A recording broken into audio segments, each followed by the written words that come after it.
പരിശുദ്ധ പരമദിവ്യകാരുണ്യത്തിന് പരിശുദ്ധ പരമദിവ്യകാരുണ്യത്തിന് എൻ്റെ പ്രിയപ്പെട്ടവരെ, ഉടമ്പടി ഇന്നത്തെ കാലഘട്ടത്തിൻ്റെ ഒരു പ്രാർത്ഥനയാണ്. ഇതിൻ്റെ ഒരു ചിരപുരാതനത്വമുണ്ട്, അതേസമയം നിത്യ നൂതനത്വമുണ്ട്. ചിരപുരാതനം എന്ന് പറയുന്നത് ഉടമ്പടി ബൈ പ്രിൻസിപ്പിൾ അത് ദൈവദത്തമായ കാലത്ത് ഏണ്ട് എബ്രാഹത്തിൻ്റെ കാലം മുതൽ ഉടമ്പടി എന്നുള്ള കോൺസെപ്റ്റ് ഉള്ളതാണ്, വർക്കൗട്ട് ചെയ്യാനാണ്. ദൈവം എന്തെങ്കിലും ഒരു വലിയ മെഗാ പ്രോജക്റ്റ് ചെയ്യണമെന്നുണ്ടെങ്കിൽ ത്രൂ ഉടമ്പടി ബേസിൽ ചെയ്യത്തുള്ളൂ. അപ്പം നിങ്ങളുടെ വിഷയം കനക്കുമ്പോൾ, നിങ്ങളുടെ ജീവിത പ്രശ്നങ്ങൾക്ക് ഭാരം വെക്കുമ്പോൾ നിങ്ങൾക്ക് എമർജൻസി ആയിട്ട് ചെയ്യാൻ പറ്റുന്നത് ഉടമ്പടിയാണ്. ഉടമ്പടി ജീവിതത്തിലേക്ക് വരിക. ഇത് മരിയൻ ഉടമ്പടിയാണ്, അതുകൊണ്ട് പോപ്പുലർ മരിയൻ ഉടമ്പടിയാണ്. കഴിഞ്ഞ ദിവസങ്ങളിൽ ഞങ്ങളുടെ ബിഷപ്പ് ഞങ്ങളെ വിളിച്ചിട്ട് ചോദിച്ചു, actually what is your mission എന്ന് ചോദിച്ചു. നിങ്ങളുടെ സ്പിരിച്വാലിറ്റി എന്താണ്, actually what is your mission എന്ന് ചോദിച്ചു. അപ്പോൾ ഞങ്ങളതിന് മറുപടി പറഞ്ഞത്, ഞങ്ങളുടെ സ്പിരിച്വാലിറ്റി എന്ന് പറയുന്നത് കുരിശിൻ്റെ ചുവട്ടിൽ നിന്ന് അമ്മയാണ്, എന്നുവെച്ചാൽ ഉടമ്പടി മാതാവാണ്, അവരാണ് ഉടമ്പടി മാതാവ്. ഇതാ കർത്താവിൻ്റെ ദാസി എന്ന് പറഞ്ഞുകൊണ്ട് ഏതറ്റം വരെ സ്വന്തം മകൻ്റെ കൊലച്ചോരയിൽ ചവിട്ടി നിന്നുകൊണ്ട് പോലും ദൈവത്തിൻ്റെ വചനം പാലിച്ച ആളാണ് ഉടമ്പടി മാതാവെന്ന് പറയുന്നത്. അതാണ് ഞങ്ങളുടെ ഐക്യം എന്ന് പറയുന്നത്. അപ്പോൾ പിതാവിന് ഭയങ്കര ഇഷ്ടപ്പെട്ടു. പിന്നെ പിതാവ് ചോദിച്ചു, വാട്ട് ഈസ് യുവർ മിഷൻ, നിങ്ങളുടെ മിഷൻ എന്താ? അപ്പോൾ ഞങ്ങൾ പറഞ്ഞ്, അത് ഞങ്ങളെ consecration of those who are Christ honouring persons. അതായത് ഞങ്ങൾക്ക് കോൺസെക്രേഷൻ ലൈഫുണ്ട്, അച്ഛന്മാർക്ക് കോൺസെക്രേഷൻ്റെ ലൈഫാണ്, സിസ്റ്റേഴ്സിന് കോൺസെക്രേറ്റഡ് ലൈഫാണ്. ഉടമ്പടിയിലേക്ക് വരുമ്പോൾ നമ്മൾ ദൈവത്തിൻ്റെ വചനത്തിൽ വേരൂന്നി സാക്ഷ്യപ്പെട്ട് ജീവിച്ചുകൊള്ളാവുന്ന ഓൾ ക്രൈസ്റ്റ് ഹോണറിങ് പേഴ്സൺസ് ആണ്, not Catholics, not only Catholics. Catholics മാത്രമല്ല, നോൺ കാത്തലിക്സ് മാത്രമല്ല, ഹോൾ ക്രൈസ്റ്റ് ഹോണർ, ക്രൈസ്റ്റിനെ രക്ഷകനായിട്ട് മനസ്സിൽ ഹോണർ ചെയ്യുന്ന എല്ലാവരെയും കോൺസെക്രേറ്റ് ചെയ്യുക. അവർക്കൊരു കോൺസെക്രേറ്റ് ലൈഫ്, അവർക്ക് വിശുദ്ധ ജീവിതം, ഐക്യ ജീവിതം, സാക്ഷ്യ ജീവിതം പ്രദാനം ചെയ്യുകയാണ് ഞങ്ങളുടെ മിഷൻ എന്ന് പറഞ്ഞു. അപ്പോൾ ഇറ്റ് ഈസ് വെരി സിമ്പിൾ. അങ്ങനെ കേരള സഭയിൽ, ലോകസഭയിൽ അങ്ങനെ ഒരു മിഷൻ ഇല്ല. ശരിക്കും പ്രീച്ചിങ്ങൊക്കെ ഉണ്ട്, ഇവാഞ്ചലൈസേഷൻ ഉണ്ടെന്ന് പറഞ്ഞാലും ഒരു അതായത് ക്രൈസ്റ്റ് ഹോണറിങ് ആയിട്ടുള്ളൊരു പേഴ്സൺസിനെ എങ്ങനെയാണ് കോൺസെൻട്രേറ്റ് ചെയ്യുക, വചനാധിഷ്ഠിതമായി കോൺസെൻട്രേറ്റ് ചെയ്തിട്ട് അവരെ വചനത്തിൻ്റെ വിത്തിൻ നോ ടൈം അവരെ സാക്ഷികളാക്കി മാറ്റുന്ന ഭയങ്കരമായ ഒരു സംഭവമാണ് ഉടമ്പടി നടക്കുന്നത്. അപ്പം അത് നമ്മൾ അനുഭവങ്ങളിലൂടെ കണ്ട് മനസ്സിലാക്കിയതാണ്. ഓരോ ദിവസവും കണ്ടുകൊണ്ടിരിക്കുകയാണ്. അപ്പം അതുകൊണ്ട് തന്നെ എങ്ങനെയാണ് മനുഷ്യൻ കോൺസെൻട്രേറ്റ് ചെയ്യണത്? കോൺസെൻട്രേറ്റ് വെച്ച് കഴിഞ്ഞാൽ അവൻ വിശുദ്ധീകരിക്കുകയും ചെയ്യും, ശക്തീകരിക്കുകയും ചെയ്യും. ഒരേ സമയത്ത് തന്നെ മനുഷ്യൻ വിശുദ്ധീകരിക്കുമ്പോഴും ശക്തീകരിക്കുമ്പോഴും അവൻ എന്തായിട്ട് മാറും? അവന് ഒരു മനുഷ്യൻ ഉടമ്പടിയിലൂടെ എന്താ സംഭവിക്കണത്? വിശുദ്ധീകരിക്കുകയും ചെയ്യും, അപ്പം ശക്തീകരിക്കുകയും ചെയ്യാം. അപ്പം ശക്തീകരിക്കാൻ നമുക്ക് എന്ത് പറ്റും? അധികാരവും ബലവും ഉണ്ടാകും. ബൈബിളിൽ ഈശോയ്ക്കുണ്ടായിരുന്ന ഒരു സംഭവമാണ് അധികാരവും ബലവും. സത്താനെപ്പോലും അവൻ ശാസിച്ച് മാറ്റുമ്പോൾ ജനങ്ങളുടെ കമൻ്റ് അതാണ്. ലുക്കാന്റെ സുവിശേഷം 4:36 എല്ലാവരും അത്ഭുതപ്പെട്ട് പരസ്പരം പറഞ്ഞു. എല്ലാവരും അത്ഭുതപ്പെട്ട് പരസ്പരം പറഞ്ഞു, എന്തൊരു വചനമാണിത്! ഇവൻ അധികാരത്തോടും ശക്തിയോടും കൂടെ അശുദ്ധാത്മാക്കളോട് കൽപ്പിക്കുകയും അവ വിട്ടുപോവുകയും ചെയ്യുന്നുവല്ലോ. അധികാരത്തോടും ശക്തിയോടും കൂടി കൽപ്പിക്കുകയും, ഇപ്പം വചനങ്ങൾക്കെല്ലാം അധികാരവും ശക്തിയും ലഭിക്കും. ഇത് ഒരു ഫ്രഷ് ഹാൻഡ്സിനെ പോലും പെട്ടെന്ന് അധികാരിയാക്കി മാറ്റും. ആത്മീയ അധികാരം ഉണ്ടാകും. ഒരു ഇപ്പം നിങ്ങളൊരു ഉടമ്പടി എടുത്തിട്ട് 3 മാസമേ ആയുള്ളൂ. പക്ഷേ നിങ്ങൾ ഉടമ്പടിയോട് വിശ്വസ്തരാണെങ്കിൽ ചേർന്ന് നിൽക്കുന്നത് വിശ്വസ്തതയും, അവിശ്വസ്തത കാണിച്ചാൽ ചിതറിപ്പോകും. നമ്മൾ ഉടമ്പടിയുടെ പ്രശ്നം അതാണ്. ചേർന്ന് നിൽക്കുക, ദൈവത്തോട് ചേർന്ന് നിൽക്കണമെങ്കിൽ എല്ലാവർക്കും ആഗ്രഹം ഉണ്ടാവും അല്ലേ? ദൈവത്തോട് ചേർന്ന് നിൽക്കണമെന്ന്. ബൈബിളിൽ 2 ഇടയ്ക്ക് ലൂപ്പ് ഹോളില്ല. ഒന്നെങ്കിൽ ചിതറക്കപ്പെട്ടിട്ട് നിൽക്കാം, അല്ലെങ്കിൽ ചേർന്ന് നിൽക്കാം. 2 ഉള്ളൂ. അപ്പം ചേർന്ന് നിൽക്കുന്നത് വിശ്വസ്തതയും, ചിതറിക്കപ്പെടുന്നത് ഇപ്പോൾ നെഹേമിയ എന്തുകൊണ്ടാണ് അവിടെ ചിതറിപ്പോയെന്ന് പറയുന്നുണ്ട്. നെഹ്യം 1:8 എടുത്ത് ശ്രുതികട്ടെ. ഹല്ലേലൂയ,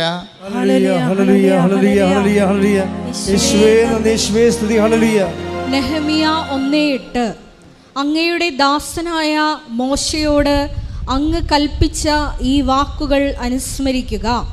അവിശ്വസ്തത കാട്ടിയാൽ നിന്നെ ഞാൻ ജനതകൾക്കിടയിൽ ചിതറിക്കും. പ്രശ്നം അതാണ്. ചേർന്ന് നമുക്ക് 2 ദൈവവുമായിട്ടുള്ള ഇടപാടിൽ 2 സാധ്യതയുള്ളത്. ഒന്നെങ്കിൽ ചേർന്ന് നിൽക്കാം, അല്ലെങ്കിൽ ചിതറിക്കപ്പെടാം. സ്പിരിച്വൽ എംപവറിങ്ങിന് എപ്പോഴും വരണത് ഈ കവനൻ്റൽ ബേസ്ഡുള്ള എംപവറിങ് ആണ് താത്വികമായിട്ട് ഷാർപ്പായിരിക്കണത്. നമ്മളിങ്ങനെ അംബിഗസായിട്ട് എന്തെങ്കിലുമൊക്കെ കാട്ടിക്കൂട്ടിയിട്ട് അത് കാര്യമാണെന്ന് പറഞ്ഞുകൊണ്ട് നമ്മളിങ്ങനെ ഒരു തിട്ടമനുസരിച്ച് ലെക്ക് അനുസരിച്ച് പോണതല്ലേ? അങ്ങനെയല്ല. ഇത് ഇവിടെ കവനൻ്റെ ഷാർപ്പ് ഷൂട്ടറാണ്. 2+2 4 എന്ന് വെച്ച് കഴിഞ്ഞാൽ അതൊരിക്കലും 3.99 ഒന്നുമല്ല, അത് 4 അത് തന്നെയായിരിക്കും. കവനൻ്റെ ഫോർമുലയുടെ ഒരു പ്രത്യേക കൃത്യത അതാണ്.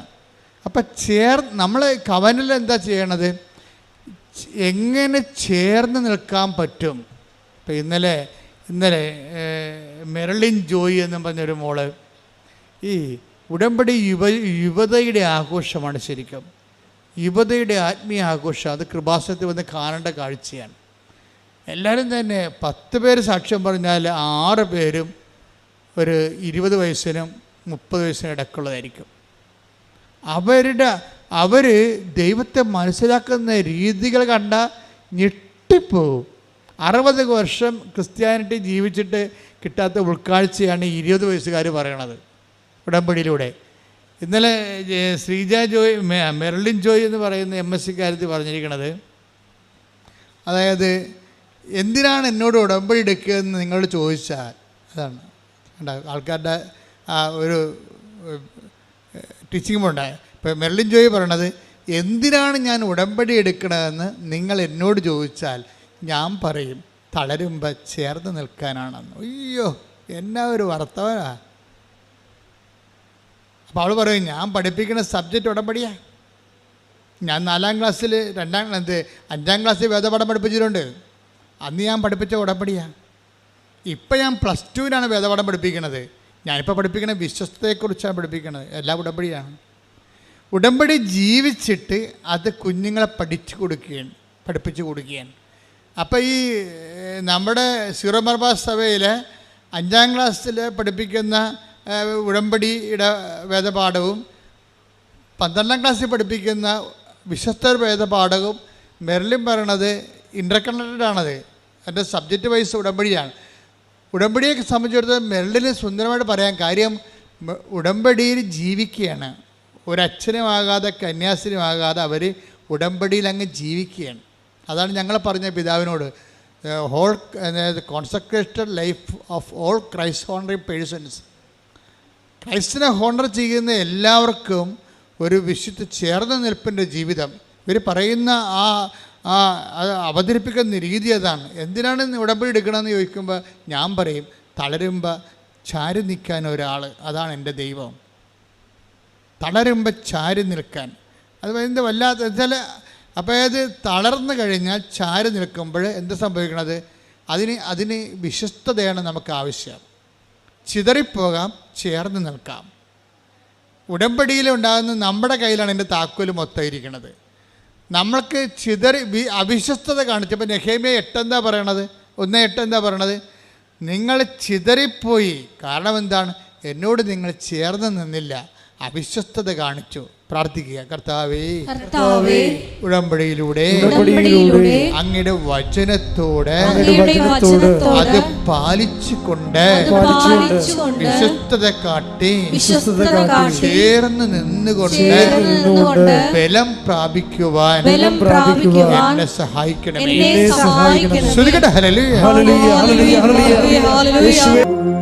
പരിശുദ്ധ പരമദിവ്യകാരുണ്യത്തിന് ആരാധനയും സ്തുതിയും പുകഴ്ചയും ഉണ്ടായിരിക്കട്ടെ.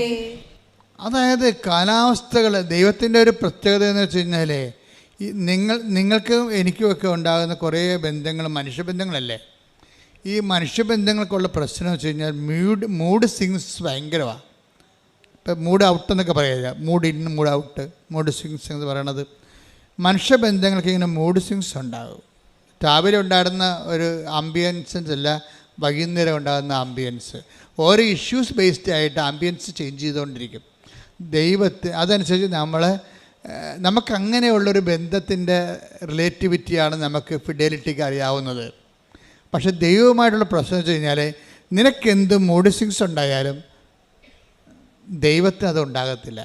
അതുകൊണ്ടാണ് ദൈവം പറയണത്, നിങ്ങൾ അവിശ്വസ്തരായിരുന്നാലും ഞാൻ വിശ്വസ്തൻ. Take the word of God. ശ്രുതികട്ടെ. Hallelujah, hallelujah, hallelujah, hallelujah, hallelujah. യേശുവേ നന്ദി. Hallelujah, hallelujah. യേശുവേ ആരാധന, ആരാധന, ആരാധന. യേശുവേ നന്ദി. Hallelujah, hallelujah, hallelujah, hallelujah. മഹത്വം, മഹത്വം, ആരാധന, ആരാധന. നാം അവിശ്വസ്തരായിരുന്നാലും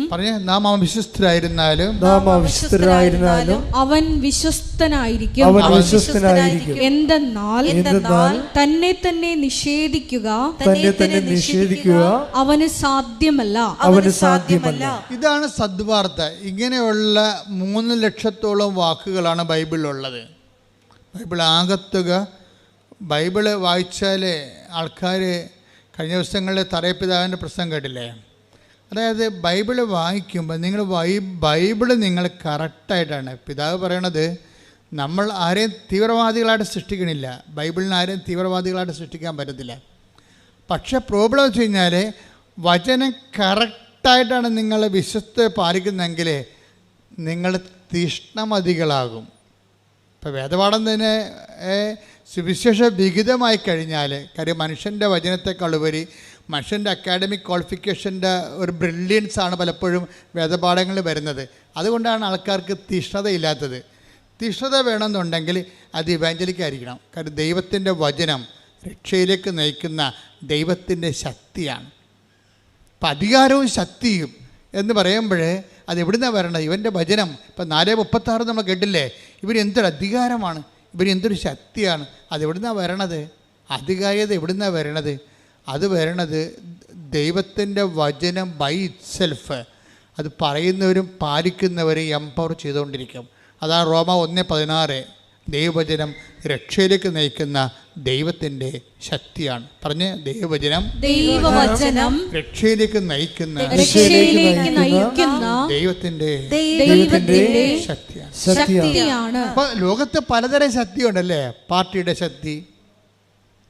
ശക്തിയില്ലേ. ഇപ്പം പാർട്ടിയുടെ അകത്ത് തന്നെ ഇപ്പം കഴിഞ്ഞ ദിവസങ്ങളിലുള്ള വാർത്തകളെല്ലാം നോക്കിയാൽ തൊഴുത്തിൻ്റെ അകത്ത് തന്നെ കുത്തുന്നത് കാണിക്കാം, പാർട്ടിയുടെ അകത്ത് തന്നെ നയിക്കുന്നത് കാണാം. അപ്പോൾ അത് ശൈഥില്യം വരണതാണ് എന്ത് വരണത്. ഇങ്ങനെ സിസ്റ്റം എങ്ങനെ ഈ സോഷ്യൽ സിസ്റ്റത്തെക്കുറിച്ചൊക്കെ ഉള്ള ഇത് തുടങ്ങിയ ആൾക്കാർ തന്നെ പറഞ്ഞത് എന്താണ്? It's a failure built into the സിസ്റ്റമാണ്. സിസ്റ്റത്തിൽ തന്നെ ഫെയിലിയർ ഉണ്ടാകും.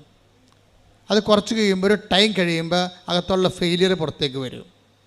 അപ്പോൾ ഇങ്ങനെ സിസ്റ്റം ഡിസറഗ്രേറ്റ് ആയി പോണല്ലോ അങ്ങനെയാണ്. അപ്പം അതുകൊണ്ട് അതുപോലെ സ്വാഭാവികമായിട്ട് കാലത്തിൻ്റെ ഒരു രീതിയിലൊരു സെക്കൻഡ് കമ്മിങ് ഇങ്ങനെ വരും. എല്ലാ സിസ്റ്റത്തിനും ഒരു സെക്കൻഡ് കമ്മിങ് ഉണ്ടാവും. അകത്ത് തന്നെ ശൈഥില്യം ആരംഭിക്കും. സഭയ്ക്കും ഈ പ്രിൻസിപ്പിൾ ബാധകമാണ്. നമ്മൾ ശ്രദ്ധിച്ചില്ലെങ്കിൽ ശൈഥില്യം ആരംഭിക്കും. വിശ്വാസത്തിനും ഈ പ്രിൻസിപ്പിൾ ബാധകമാണ്. ശൈഥില്യം അകത്തും തന്നെ ഉണ്ടാകും. ഫെയിലിയർ എന്ന് പറഞ്ഞ സംഭവം ഇതിൻ്റെ ഉള്ളിൽ തന്നെ ഉണ്ട്. ഇവനെ അടക്കി ഒതുക്കി നിർത്തിക്കൊണ്ട് ദൈവത്തോട് ചേർന്ന് നിന്ന് വിശ്വസ്ത പാലിച്ച് പോകാനുള്ള ഒരു കഴിവ് കൂടിയാണ് ആധ്യാത്മികത എന്ന് പറയുന്നത്. ശ്രുതികട്ടെ ഹല്ലേലൂയ. ഈ ചേർന്ന് നിൽക്കുന്ന വിശ്വസ്തയുടെ ഭാഗമായിട്ടാണ് എന്ത് കൊണ്ടാണ് ഈ അഡ്ഹേസീവ് പവർ, ചേർന്ന് നിൽക്കുക, ഒട്ടി നിൽക്കുക. അല്ല, അഡ്ഹേസീവ് പവർ എന്താണ് ശരിക്കും പറഞ്ഞാൽ? അത് ദൈവസ്നേഹമാണ് ശരിക്കും. ഉടമ്പടി ഉള്ള ആൾക്കാർക്ക്, ചില ആൾക്കാർക്ക് ഇങ്ങനെ ശൈഥില്യം സംഭവിക്കുന്നതിൻ്റെ കാരണം വിഷയസ്നേഹമാണ്, അല്ലെങ്കിൽ വസ്തുസ്നേഹമാണ്. ഉടമ്പടി അതിൽ വർക്കൗട്ട് ചെയ്യത്തില്ല. നിങ്ങളുടെ IELTS, നിങ്ങളുടെ PR, നിങ്ങളുടെ കാനഡ, നിങ്ങളുടെ പെൻഷൻ, നിങ്ങളുടെ വസ്തു വിൽപ്പന, അതിനാണ് നിങ്ങൾക്ക് ഇമ്പോർട്ടൻസ് എന്നുണ്ടെങ്കിൽ ആ വസ്തു സ്നേഹമെന്ന് പറയും. അവിടെ വ്യക്തിസ്നേഹമില്ല.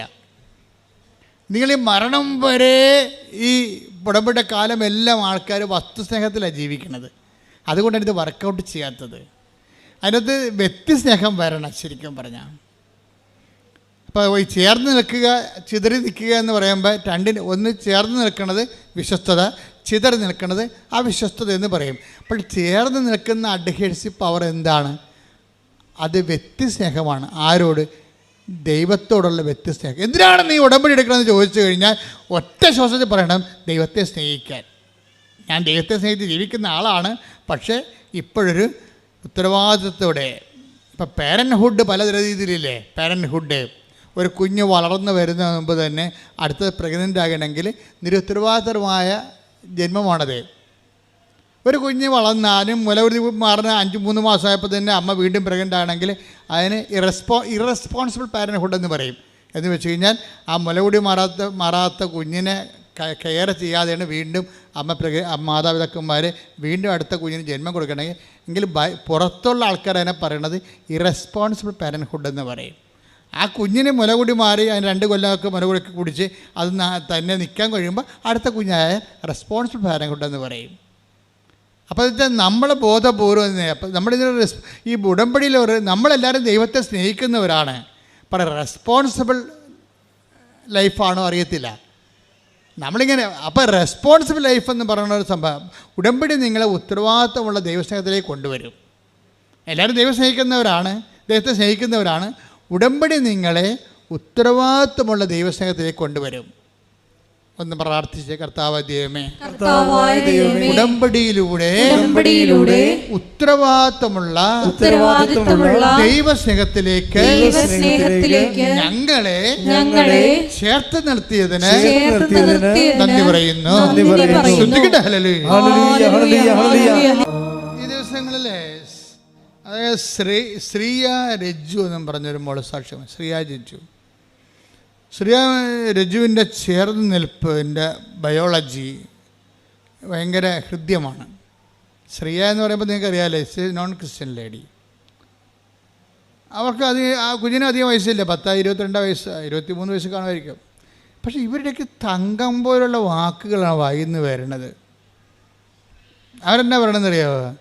അവർ പറഞ്ഞു, ഞാൻ വീട് പണിയുമ്പോൾ ഒരു മുറി ഞാൻ കർത്താവിന് വേണ്ടി മാത്രം കൊടുക്കും. അതെന്തിനാ അപ്പോൾ വീട് പണിതുകൊണ്ടിരിക്കുകയാണ്. വീട് പണിപ്പോൾ മുക്കാലായി. അപ്പോൾ ഇവിടെ പറയണത്, ഞാൻ വീട് പണിയുമ്പോൾ ഒരു മുറി കർത്താവിന് വേണ്ടി മാത്രം കൊടുക്കും.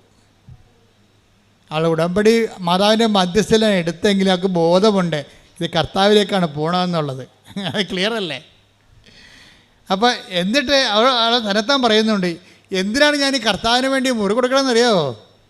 ആൾക്കാർ എന്നോട് ചോദിക്കും, ഞാനൊരു നോൺ ക്രിസ്ത്യൻ അല്ലേ, എന്തിനാണ് എൻ്റെ വീട്ടിൽ കർത്താവിൻ്റെ പടം വെച്ചിരിക്കണമെന്ന് ആൾക്കാർ ചോദിക്കത്തില്ലേ? അങ്ങനെ ആൾക്കാരെ കൊണ്ട് ചോദിപ്പിക്കാനാണെന്ന്. എന്തിനാണ്? അപ്പം ഞാൻ കർത്താവിനെക്കുറിച്ച് അവരോട് പറയും, ഈ വീട് എനിക്ക് കർത്താവ് തന്നതാണെന്ന്. എന്തൊരു ദൈവസ്നേഹമാണ്. ശ്രദ്ധിക്കട്ടെ. ഹല്ലേലൂയ. ഇപ്പം നിങ്ങൾക്ക് അതിൻ്റെ ഒരു ലൈൻ മനസ്സിലായില്ലേ? എത്ര പെട്ടെന്നാണ് ഈ ആൾക്കാർ ചേർന്നങ്ങടെ നിൽക്കണത്. കർത്താവുമായിട്ടങ്ങ് ചേർന്ന് നിൽക്കുകയല്ലേ, സ്നേഹത്തിൽ താൻ ചേർന്ന് നിൽക്കുന്ന. അവൻ എന്നോട് സ്നേഹത്തിൽ ചേർന്ന് നിൽക്കുന്നത് കൊണ്ട് ഞാനവനെ മാനിക്കും. സങ്കീർത്തകൻ്റെ വലിയൊരു ദൈവാനുഭവമാണ് ചേർന്ന് നിൽപ്പ്. Take the word of God. സങ്കീർത്തനം 91:14. അവൻ സ്നേഹത്തിൽ എന്നോട് ഒട്ടി നിൽക്കുന്നതിനാൽ. ദാറ്റ് ഈസ് എന്ന് പറഞ്ഞ്, അവൻ സ്നേഹത്തിൽ എന്നോട് ഒട്ടി നിൽക്കുന്നത് കൊണ്ട് ഞാൻ അവനെ രക്ഷിക്കും. അവൻ എൻ്റെ നാമം അറിയുന്നത് കൊണ്ട് ഞാൻ അവനെ സംരക്ഷിക്കും. സംഭവം ഈ രക്ഷയും സംരക്ഷണവും വരണത് ചേർന്ന് നിൽപ്പിന്നാണ് വരണത്. നിങ്ങൾ ഉടമ്പടി എടുത്തിട്ട് അതിൻ്റെ സാങ്കേതികമായിട്ട് കുറച്ച് കാര്യങ്ങൾ കാട്ടിക്കൂട്ടി അത് അനുഷ്ഠാനമാക്കി മാറ്റിക്കഴിഞ്ഞാൽ വരണ്ട അനുഷ്ഠാനങ്ങളും വരണ്ട ആചാരങ്ങളും അനാചാരങ്ങളായി മാറും. ആചാരമില്ലേ? ഉടമ്പടി കുറേ ആചാരങ്ങളില്ലേ? ഉപ്പിടുമ്പോഴൊരു ആചാരമുണ്ട്, ഉടമ്പടി തൈലം തേക്കുമ്പോഴൊരു ആചാരമുണ്ട്, ഇല്ലേ? ഉടമ്പടി തൈലം എടുത്താൽ അപ്പം തന്നെ ആചാരം ചെയ്യും. ഈ ആചാരം അർത്ഥമറിയാതെ ചെയ്താൽ എന്ത് പറ്റും? ആചാരത്തിന് എന്ത് പറ്റും? അതിനാണ് അനാചാരം എന്ന് പറയണത്. അർത്ഥമറിയാതെ ആചാരം ഒത്തിരി പേർക്ക് ചെയ്യുവേ, എന്തെല്ലാം കാര്യങ്ങൾ ആൾക്കാരെ കാട്ടിക്കൂട്ടുന്നു. അർത്ഥം അറിയാതെ ചെയ്യുന്ന ആചാരങ്ങൾക്ക് എന്താ പറയണത്? അനാചാരം എന്ന് പറയും. ഉടമ്പടി പല ആൾക്കാരും അനാചാരമായിട്ടാണ് ചെയ്യണത്. എന്ന് വെച്ച് കഴിഞ്ഞാൽ അതെന്താണ് ചെയ്യണമെന്ന് അവർക്ക് ബോധമില്ല. അനാചാരം എന്ന് പറഞ്ഞ ആചാരം എന്ന് പറഞ്ഞ ഒരു ബോധമാണ്. അർത്ഥം അറിഞ്ഞ് ചെയ്യണം. ഇപ്പം തന്നെ ഈ ശ്രീജയുടെ കാര്യം തന്നെ എടുത്ത്, ശ്രീജയുടെ വീട് പണി നടന്നുകൊണ്ടിരിക്കുകയാണ്. കുടിക്കാനും വെള്ളമില്ല, തേപ്പിനും വെള്ളമില്ല. കുടിക്കാനും വെള്ളമില്ല അവിടെ. കാര്യം വെള്ളം ഇങ്ങനെ കലങ്ങിയ വെള്ളമാണ്. അത് നമുക്ക് ഒരു 10 ബക്കറ്റ് കിട്ടുമ്പോൾ കിണർ പറ്റിപ്പോവും. 10 ബക്കറ്റ് വെള്ളം കിട്ടുമ്പോൾ കിണർ പറ്റിപ്പോവും. കുടിക്കാനും പറ്റണില്ല. ഇപ്പോൾ ഉടമ്പടി ഇരിക്കുന്ന ഒരാളിൻ്റെ ജീവിതാനുഭവങ്ങളാണതേ. അപ്പോൾ കുടിക്കാനും വെള്ളമില്ല, വീട് തേക്കാനും വെള്ളമില്ല. അപ്പോൾ അവളെന്ത് ചെയ്യും? അവൾ കൊണ്ടുവന്ന ശേഷം ഉടമ്പടി ഉപ്പെടുത്ത്, നമുക്ക് ഉടമ്പടി ഒരു ജീവിതമാണല്ലോ. ഉടമ്പടി ഇരിക്കുന്നവർക്ക്, എനിക്ക് സത്യം പറഞ്ഞ് ഇതൊക്കെ ആദ്യം ഒറ്റ ശ്വാസത്തിൽ കർത്താവ് വെളിപ്പെടുത്തിയാണ്, ഒന്നും അഡീഷൻ ചെയ്തിട്ടില്ല. ഉടമ്പടി ബുക്ക് എഴുതണ ഒരു 72 മണിക്കൂറുണ്ട്. 75 പേജ് 72 മണിക്കൂർ കൊണ്ട് എഴുതണതാണ്. അതിൻ്റെ അകത്ത് വന്നിട്ടുള്ളതാണ് ഉടമ്പടി തൈലം. അതും തേനായിരുന്നു ആദ്യം അതിൻ്റെ അകത്ത് ഉണ്ടായിരുന്നത്. ഉടമ്പടി തൈലത്തിന് പകരം ഞാൻ തേനെന്ന് എഴുതിയിരിക്കണത്. തേനെന്ന് എഴുതിയപ്പോൾ തന്നെ ഒരു മനുഷ്യൻ ഇതിൻ്റെ അകത്ത് വന്നിട്ട് തേൻ നിറച്ച ആളെ തല്ലി. അയാളെന്നെ വിളിച്ച്, അച്ഛാ ഞാൻ തേൻ നിറച്ചുകൊണ്ടിരിക്കുന്ന സമയത്ത് ഒരാൾ വന്ന് എന്നെ തല്ലിയെന്ന് പറഞ്ഞ്. രതീഷാണ് അന്ന് തേൻ നിറക്കണം ആദ്യം. അപ്പം ഞാൻ പറഞ്ഞു, സാരമില്ല, നീ അത് തേൻ മാറ്റിയിട്ട് ഉടമ്പടി തേലുമാക്ക്. തല്ലിയ കാര്യം ഞാൻ മൈൻഡ് ചെയ്യില്ല, അത് കർത്താവിന് കാഴ്ച വെച്ചാൽ മതി എന്ന് പറഞ്ഞു. അത് നീ കർത്താവിന് കാഴ്ച വെച്ചാൽ മതി എന്ന് പറഞ്ഞ്. തേൻ മാറ്റാൻ കർത്താവ് പറഞ്ഞിരിക്കണമെന്ന്. തേൻ ബൈബിളിലുള്ളതല്ല, അത് ആശ്രയിച്ച് കൊടുക്കുന്നതാണ്. ഉടമ്പടി തൈലമാണ്. ഉടമ്പടി തൈലമാക്കാൻ വേണ്ടിയാണ് തല്ലുകൊണ്ടിരിക്കുന്നത്. അപ്പം തല്ലുകൊണ്ടുണ്ടാക്കിയതാണ് ഉടമ്പടി തൈലം. ആ 75 മണിക്കൂറിനുള്ളിൽ സംഭവിച്ച വിഷയങ്ങളാണത്. ഇതൊക്കെ തുടങ്ങി അതിനുശേഷം ഞങ്ങളൊന്നും ആഡ് ചെയ്തിട്ടില്ല. അത് ബുദ്ധിപരമായിട്ട് ഓരോ സംഭവങ്ങൾ ചിന്തിച്ച് ആലോചിച്ച് ഇവിടെ കമ്മിറ്റി കൂടി സെനറ്റ് കൂടി തീരുമാനിക്കണമല്ല സംഭവം. ഇവിടെ കോൺഫറൻസ് കൂടിയിട്ട് തീരുമാനിക്കണമല്ല, ചർച്ച ചെയ്ത് തീരുമാനിക്കണമല്ല, ഒറ്റയടിക്ക് വന്ന വെളിപാടുകളാണ്. ആ വെളിപാടുകൾ ഒന്നിൻ്റെ അകത്ത് ബൈബിൾ കണ്ടന്റ് ഇല്ലെന്ന് പറഞ്ഞപ്പോൾ കിട്ടിയ തല്ലാണ് കിട്ടിയിരിക്കണം ഞങ്ങൾക്ക്. മനസ്സിലായില്ലേ? അപ്പോൾ അതേ പ്രശ്നത്തിന് അതിൻ്റെ കാരണങ്ങളുണ്ട്, അയാളെ തല്ലാനുള്ള കാരണങ്ങൾ. അയാളുടെ തേൻ കച്ചവടം പുറത്ത് നടക്കണുണ്ടായിരുന്നു, അതാണ് സംഭവം. അതിന് പൂട്ടുവീഴുന്ന വിചാരിച്ചതിൻ്റെ പുള്ളിക്കാരൻ കാണിച്ചതാണ്. പക്ഷെ നമ്മൾക്ക് വിവേചനമുള്ളതുകൊണ്ട് നമുക്ക് മനസ്സിലായി അതല്ല പ്രശ്നം. കർത്താവ് സംസാരിക്കണത് തേൻ തന്നെ മാറ്റാൻ പറയണത് കർത്താവ്. ഇതിനൊരു വിവേചനമാണ്. അവൻ്റെ കടുത്തേക്ക് കയറി അവനെതിരെ കൊണ്ടുപോയി ഹലാളാകണമല്ല പ്രശ്നം. ആ പാഠത്തിൻ്റെ അകത്തൊരു പാഠമുണ്ട്, അതറിയണമെങ്കിൽ ഒരു ജ്ഞാനവരം വേണം. ഉടമ്പടി നിശബ്ദതയുടെ പ്രാർത്ഥനയാണ്. ഉണ്ടായിട്ടുള്ളതിന് അവൻ മൂലമാണ്, അവനെ കൂടാതെ ഒന്നും ഉണ്ടായിട്ടുള്ളതെന്ന് പറഞ്ഞുകൊണ്ടാണ് ബൈബിൾ എഴുതപ്പെടുന്നത്. Take the word of God. യോഹന്നാൻ 1:3. സ്തുതിക്കട്ടെ. Hallelujah hallelujah hallelujah hallelujah. യേശുവേ നന്ദി, യേശുവേ സ്തുതി, യേശുവേ ആരാധന ആരാധന ആരാധന ആരാധന. യേശുവേ നന്ദി, മഹത്വം മഹത്വം മഹത്വം. ഹല്ലേലൂയ. 1:3 സമസ്തവും അവനിലൂടെ ഉണ്ടായി. പറഞ്ഞ സമസ്തവും സമസ്തവും അവനിലൂടെ ഉണ്ടായി. അവനിലൂടെ ഉണ്ടായി. ഒന്നും അവനെ കൂടാതെ ഉണ്ടായിട്ടില്ല. ഒന്നും അവനെ കൂടാതെ ഉണ്ടായിട്ടില്ല. അപ്പൊ പോസിറ്റീവ് ആയാലും നെഗറ്റീവ് ആയാലും അതിൻ്റെ പിന്നിലെല്ലാം ദൈവത്തിൻ്റെ ഒരു പരിപാലനയുണ്ട്. ഇത് വിവേചിച്ച് മനസ്സിലാക്കേണ്ടത്. ഇത് വിവേചിച്ച് മനസ്സിലാക്കിയില്ലെങ്കിൽ നമ്മൾ ഒരു എന്താ പറയണത്, ഒരു ലോകത്താന്മാരായി പോകും. എല്ലാം മാനുഷികമായിട്ട് എടുക്കും, എന്നിട്ട് മുറിവേക്കും, എന്നിട്ട് അതിനനുസരിച്ച് നമ്മൾ പെരുമാറും. അപ്പം ജഡിക അരൂപിയാണ് നമ്മൾ പ്രവർത്തിക്കുന്നത്, ജഡാരൂപിയാണ്. ഒരു മനുഷ്യനിൽ 3 അരൂപിയാണ് പ്രവർത്തിക്കുന്നത് സാധാരണ. ഒന്ന് ജഡാരൂപി, ഒന്ന് ലോകാരൂപി, ഒന്ന് ദൈവാരൂപി. നമ്മളിതിൻ്റെ ഈ പ്രൊപ്പോർഷൻ ഉണ്ട് ഇതിൻ്റെ അകത്ത് ജഡിക മനുഷ്യൻ എന്ന് പറയും, ബൈബിൾ പറയും.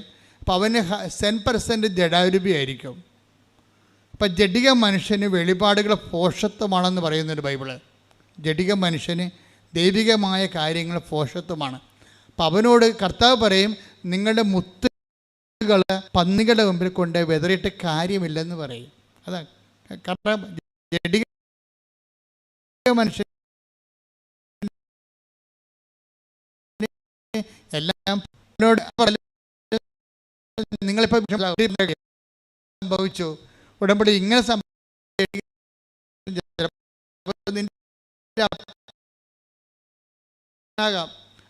അതൊക്കെ പെട്ടെന്ന് നമുക്ക് മനസ്സിലാകും പെട്ടെന്ന്. പക്ഷെ ജഡിക മനുഷ്യൻ നീ കൈവിട്ട് കളയരുത്. ഈ ജഡിക മനുഷ്യൻ്റെ എവിടെയെങ്കിലും ഒരു കനൽ കാണും. അവന് നീ എപ്പോഴും ഇങ്ങനെ ആത്മഭാരത്തോടെ പിന്തുടരണം. അത് നിൻ്റെ ഭർത്താവായിരിക്കാം, ഇപ്പം നിന്നെ അംഗീകരിക്കണില്ല, അത് നിൻ്റെ ഭാര്യയായിരിക്കാം, അല്ലെങ്കിൽ നിൻ്റെ മരുമകളായിരിക്കാം. അവൾ നിന്നെ എതിർക്കുന്നുണ്ട് ഉടമ്പെടുക്കുന്നതിൽ. കാരണം എന്ത് കഴിഞ്ഞാൽ അവളുടെ നാത്തുവിനോട് അവൾക്ക് ഭയങ്കര വെറുപ്പാണ്. നാത്തുവിനോടുള്ള വെറുപ്പ് അവളെടുക്കുന്ന ഉടമ്പടിയോടും കൂടി കൊടുക്കും. എല്ലാ കാര്യങ്ങൾക്കും ഇത് അട്രിബ്യൂട്ട് ചെയ്യും, ആ വെറുപ്പ് അട്രിബ്യൂട്ട് ചെയ്യും, ചെയ്യും ഇങ്ങനെ. അപ്പം അതുകൊണ്ട് സ്വാഭാവികമായിട്ടും നീ ഫോളോ ചെയ്യണം. ഈ പിന്നെയും നമ്മൾ ഫോളോ ചെയ്യണം. പത്രോസും യൂദാസും തമ്മിലുള്ള വ്യത്യാസം ഒന്ന്, കയ്യിൽ നിന്ന് വിട്ടുപോയപ്പോൾ കെട്ടിത്തൂങ്ങിയവനാണ് യൂദാസ്. കയ്യിൽ നിന്ന് വിട്ടുപോയപ്പോൾ പിന്നെ ഫോളോ ചെയ്ത ആളാണ് പത്രോസ്. രണ്ടിൻ്റെയും കണ്ട, രണ്ടും ശിഷ്യന്മാരാണ്. രണ്ടിൻ്റെയും കയ്യിൽ നിന്ന് വിട്ടുപോയി. ഒരാൾ നിങ്ങൾ ശ്രദ്ധിക്കണം, കർത്താവുമായിട്ടുള്ള ശിഷ്യത്വത്തിൻ്റെ യാത്രയിൽ ചിലപ്പോൾ സമയത്ത് ഈ നമ്മുടെ കയ്യിൽ നിന്ന് വിട്ടുപോകും. കയ്യിൽ നിന്ന് വിട്ടുപോയി കഴിഞ്ഞാലും യൂദാസ് ഉടനെ നിരാശപ്പെട്ട് കെട്ടിത്തൂങ്ങും. തിരിച്ചു വരവ് സാധ്യമല്ലെന്ന് മനസ്സിലാകും. കാര്യം അവനുള്ളിൽ ദൈവസ്നേഹമില്ല. ദൈവസ്നേഹമില്ലെങ്കിൽ നീ തിരിച്ചു വരാൻ പാടായിരിക്കും. അവനെക്കുറിച്ച് കർത്താവ് പറയണത് പാഴ് ജന്മമായിപ്പോയത്. ദൈവസ്നേഹം ഇല്ലെങ്കിൽ ഒരു വ്യക്തി എന്താ, അവൻ ജനിക്കാതിരുന്നെങ്കിൽ എന്നല്ലേ പറഞ്ഞത് അല്ലേ? യൂദാസിനെക്കുറിച്ച് കർത്താവിൻ്റെ റിപ്പോർട്ട് എന്താ, അവൻ ജനിക്കാതിരുന്നെങ്കിൽ എന്ന് വെച്ച് കഴിഞ്ഞാൽ പാഴ് ജന്മമായിപ്പോയി. ദൈവസ്നേഹമുള്ള പത്രോസ് എന്ത് പറ്റിയാണ്, പുള്ളിക്കാരൻ തള്ളി പറഞ്ഞതാണ് ഇല്ലേ? തള്ളി പറഞ്ഞിട്ടും പിന്നെയും പുള്ളി കർത്താവിനെ അകലെ നിന്ന് അകലെ നിന്ന് അനുഗമിച്ചു. ശ്രുതിക്കട്ടെ ഹല്ലേലൂയ. ലൂക്ക 22:54. അവർ അവനെ പിടിച്ച് പ്രധാനാചാര്യന്റെ വീട്ടിലേക്ക് കൊണ്ടുപോയി പത്രോസ് അകലെയായി അവനെ അനുഗമിച്ചിരുന്നു. Praise the Lord. അതായത് ഇങ്ങനെയെല്ലാം സംഭവിച്ചു. പത്രോസിനെ ഡിസോൺ ചെയ്തതാണ് ക്രിസ്തു തന്നെ ബൈ പേഴ്സൺ നമ്മൾ ഡിസോൺ ചെയ്യുന്ന സമയമുണ്ട്. ബൈബിളിലുള്ളതാണ്, ആധ്യാത്മികതയിലുള്ളതാണ്. നിങ്ങളുടെ ഉടമ്പടി തന്നെ നിങ്ങൾ എത്ര കർക്കശമായിട്ട് ഉടമ്പടി ചെയ്താലും ദൈവം പിന്നെ നിങ്ങളെ ഡിസോൺ ചെയ്യും. അപ്പോൾ ഈ ആധ്യാത്മിക അകത്തുള്ള പാക്കേജിനെ കുറിച്ച് നമുക്ക് നല്ല ബോധം ഉണ്ടാകണം. ദൈവത്തിന് വേണ്ടി ചെയ്യുന്ന കാര്യങ്ങൾ തന്നെ നമുക്ക് കാലനായിട്ട് മാറും. കർത്താവിന് വേണ്ടി ചെയ്യുന്ന കാര്യങ്ങൾ തന്നെ നമ്മളൊക്കെ കാലനായിട്ട് മാറും. കർത്താവിനെ രക്ഷിക്കാൻ വേണ്ടിയാണ് 10 ദിവസം ആളൂരി വെട്ടിയത്. അല്ലാതെ അവൻ്റെ കുടുംബത്തെ രക്ഷിക്കാനും അവൻ്റെ പെണ്ണുമ്പിള്ളനെ രക്ഷിക്കാനും മക്കളെ രക്ഷിക്കാനും അല്ല, കർത്താവ് രക്ഷിക്കാനാണ് വാളൂരി വെട്ടിയത്. പക്ഷേ ആ ശത്രുക്കൾ മുമ്പിൽ നിന്നുകൊണ്ട് 10 ദിവസം കർത്താവ് എന്താ പറഞ്ഞത്? നിൻ്റെ വാള് ഉറയിലിടുക. അതാ സംഭവം. എന്നെ നീ വാളെടുത്തൊന്നും രക്ഷിക്കേണ്ട കാര്യമില്ല. ഡിസോൺ ചെയ്ത് വാള് കർത്താവിന് വന്നിരിക്കുന്ന പ്രശ്നത്തിൽ ആ ഒറ്റ വർത്തമാനത്തിൽ 100-200 പേര് വടിവാളം കൊണ്ട് നിൽക്കുകയല്ലേ. പന്തങ്ങളും വിളക്കുകളും കുന്തങ്ങളുമായിട്ട് അവർ വന്നിരിക്കണമല്ല കക്ഷിയിൽ. ആ മുമ്പിലാണ് നിന്നുകൊണ്ടാണ് വാള് ഉറയിടാൻ പറയുമ്പോൾ പത്രോസ് നിരായുധനായി പോകും. നിൻ്റെ ദൈവത്തെ പ്രതിയുള്ള നിൻ്റെ ക്ഷമ, ദൈവത്തെ പ്രതിയുള്ള നിൻ്റെ സഹനം നിന്നെ ഭൗതികമായിട്ട് നിരായുധീകരനാക്കും. നിൻ്റെ പണം എന്ത് ഉടമ്പടി എടുത്ത് എന്ത് പറ്റി? കുറേ പൈസ നഷ്ടപ്പെട്ടു. ഉടമ്പടി എടുത്ത് എന്ത് പറ്റി? കുറേ ആൾക്കാരുടെ മുമ്പിൽ നാണം കെട്ടു. ഉടമ്പടി എടുത്തിട്ട് എന്ത് പറ്റി? കുറേ കാര്യങ്ങൾ പഴയ നമ്മളെ കാണുമ്പോൾ ആൾക്കാർക്കൊരു വില ഉണ്ടായിരുന്നു, ഇപ്പോൾ ഒരു വിലയില്ല. അവിടെ ഒരു 10 ജീവിയാണ്. മുന്നിക്കെട്ട് ക്രിക്കറ്റ് കുത്തിയാലും മിണ്ടത്തില്ല. പിന്നെ എന്നാ പ്രശ്നം? മുമ്പത്തെക്കാളും നമ്മുടെ സ്റ്റാറ്റസ് പോയി. ലോ സ്റ്റാറ്റിസ്റ്റിക് എന്നുള്ളത് ഉടമ്പടിയുടെ പ്രധാനപ്പെട്ട പ്രഖ്യാപിതമായ പ്രയോഗ വിഷയമാണ്. നമ്മൾ ഉടമ്പടിയിൽ ഒരു സെക്കൻഡ് പൗരനായിട്ട് മാറും കുടുംബത്തിൽ. പണ്ട് നമ്മുടെ പേര് കേട്ട് കഴിഞ്ഞാൽ നമ്മളില്ലെങ്കിലും നമ്മളുടെ കാപ്പി എടുത്താലും കുടിക്കത്തില്ലായിരുന്നു. കുഞ്ഞുങ്ങൾ പോലും കുടി. നമ്മളിൽ അവിടെ ഇല്ലെന്ന് വിചാരിച്ചോ, നമുക്ക് വേണ്ടി മാറ്റി വെച്ചേക്കുന്നത് 4 മണി കാപ്പിയാണ്. നമ്മുടെ ആരും എടുത്ത് കുടിക്കത്തില്ല. എന്താ കാര്യം? നമ്മുടെ സ്വഭാവം അറിയാം. അടി മോന്തക്കെട്ട് പാർസൽ കിട്ടുമെന്നറിയാം. പാർസൽ കിട്ടുമെന്നറിയാം. അതുകൊണ്ട് നമ്മൾ ആ രാജ്യത്തില്ലെങ്കിൽ പോലും നമ്മുടെ കാപ്പി അവിടെ തന്നെ ഇരിക്കും. ഇപ്പോൾ നമ്മൾ ഉടമ്പടി എടുത്തപ്പോൾ അറിയാം, അമ്മ ക്ഷമിച്ചു, ആൻറ്റി ക്ഷമിച്ചോളൂ എന്ന് പറഞ്ഞാൽ അവനെടുത്ത് കുടിക്കും. അത് നാട്ടുണ്ട്. നമ്മളവിടെ വാക്കിന് നമ്മുടെ സാന്നിധ്യത്തെ പോലും നമുക്ക് വിലയില്ലാതായി മാറുന്നു. ആരെപ്രതിയാണ് നീ ഇങ്ങനെ വിലയില്ലാണ്ടായത്? നമ്മളെല്ലാവരെയും പ്രതി വിലയില്ലാണ്ടായവൻ്റെ നാമത്തിലാണ്. ഹല്ലേലൂയ.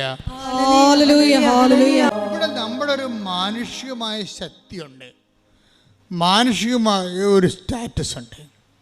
ഉടമ്പടിയിൽ ഇതാണ് നമ്മൾ ഉരിഞ്ഞു മാറ്റപ്പെടുന്നത്. കർത്താവിൻ്റെ വസ്ത്രങ്ങളൊക്കെ ഉരിഞ്ഞു മാറ്റില്ലേ അവർ? ആ സ്റ്റാറ്റസ് അവർ ചേഞ്ച് ചെയ്യണമാണ്. കർത്താവിൻ്റെ വസ്ത്രങ്ങളൊക്കെ അവർ ഉരിഞ്ഞു മാറ്റിയായിരുന്നു.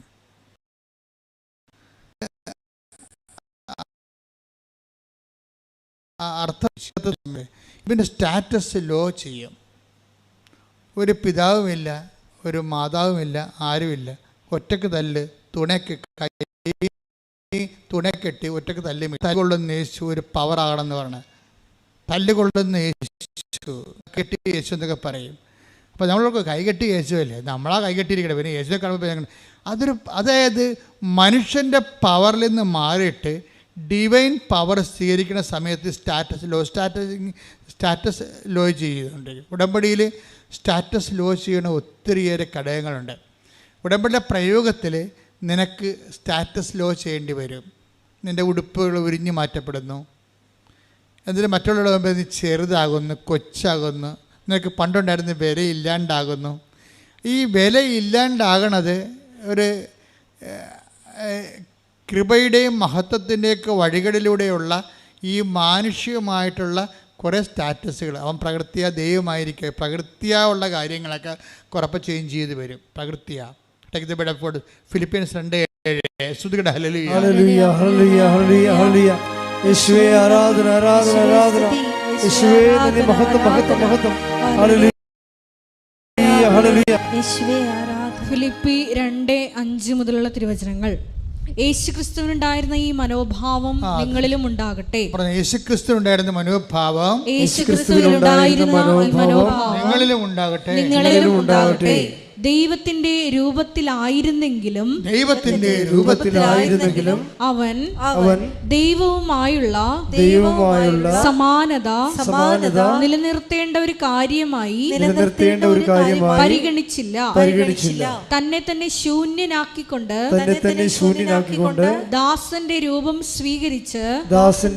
സ്വീകരിച്ച് മനുഷ്യരുടെ സാദൃശ്യത്തിൽ ആയിത്തീർന്ന് ആകൃതിയിൽ മനുഷ്യനെ പോലെ കാണപ്പെട്ടു. ക്രിസ്തു എങ്ങനെയാണ് മഹത്വം പ്രാപിച്ചത്? അതേ പ്രോസസ് ആൻഡ് ഫോർമുലയാണ് ഉടമ്പടി ലോ സ്റ്റാറ്റസിന് വരണത്. അപ്പോൾ നിങ്ങൾ അതുപോലെ തന്നെ ഇരുന്നു കൊണ്ട് മെയ്യനങ്ങാതെ ഉടമ്പടി ചെയ്യാമെന്ന് വെച്ചാൽ നടക്കത്തില്ല. ഉടമ്പടി സത്യത്തിൻ്റെ പ്രാർത്ഥനയാണ്, സത്യത്തിൻ്റെ ജീവിതമാണത്. അതിങ്ങനെ ലോ സ്റ്റാറ്റസ് ചെയ്തുകൊണ്ടിരിക്കും. നമ്മൾ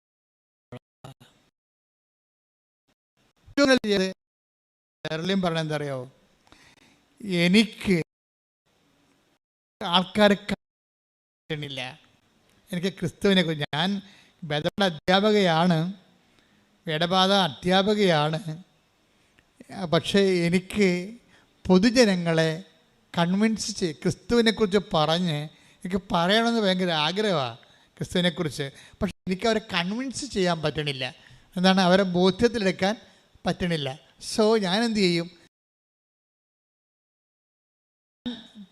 വില്ലെന്ന് വെച്ച് കഴിഞ്ഞാൽ, വില്ലെന്ന് വെച്ച് കഴിഞ്ഞാൽ ഒരു ആധ്യാത്മിക വില്ലനാണ്. ഒന്നിലും കോസാത്ത, ഒന്നിലും പതറാത്ത ഒരു മനുഷ്യൻ. 40 കൊല്ലം ഓട്ടോറിക്ഷ തൊഴിലാളിയാണ് പപ്പ, അവളുടെ മകനാണ്. പപ്പ ഇന്നലെ വന്നിട്ടുണ്ടായിരുന്നു. പപ്പ പറഞ്ഞ കാട്ട് കഴിഞ്ഞാൽ അതിനേക്കാൾ ഞെട്ട് നമ്മൾ. പപ്പയ്ക്ക് ഇങ്ങനെ ഒരു മകൾ ജനിക്കാൻ സാധ്യതയുള്ളൂ. പപ്പ 40 വർഷം ഓട്ടോറിക്ഷ തൊഴിലാളിയാണ്. ഇപ്പോഴും ഓട്ടോറിക്ഷ ഓടിച്ചിട്ടുണ്ടെങ്കിൽ കുഞ്ഞുങ്ങളെ പഠിപ്പിക്കണം. അവിടെ വീട്ടിൽ പപ്പ പറയണത്, ഞാൻ ഓട്ടോ ഓടിക്ക് രാവിലെ വരുമ്പോൾ ഞാൻ വഴിവെക്കൽ എപ്പോഴും ഒരു അമ്മ ഇരിക്കണ കാണും. അപ്പം ഞാൻ ഉച്ചക്ക് ചോറ് കെട്ടുമ്പോൾ ഞാൻ ഒരു ചോറ് കൂടി കെട്ടിയെടുക്കും. എന്തിനാണ്, 12 മണിയാകുമ്പോൾ 12:30 ആകുമ്പോൾ ഞാൻ അമ്മച്ചിട്ട്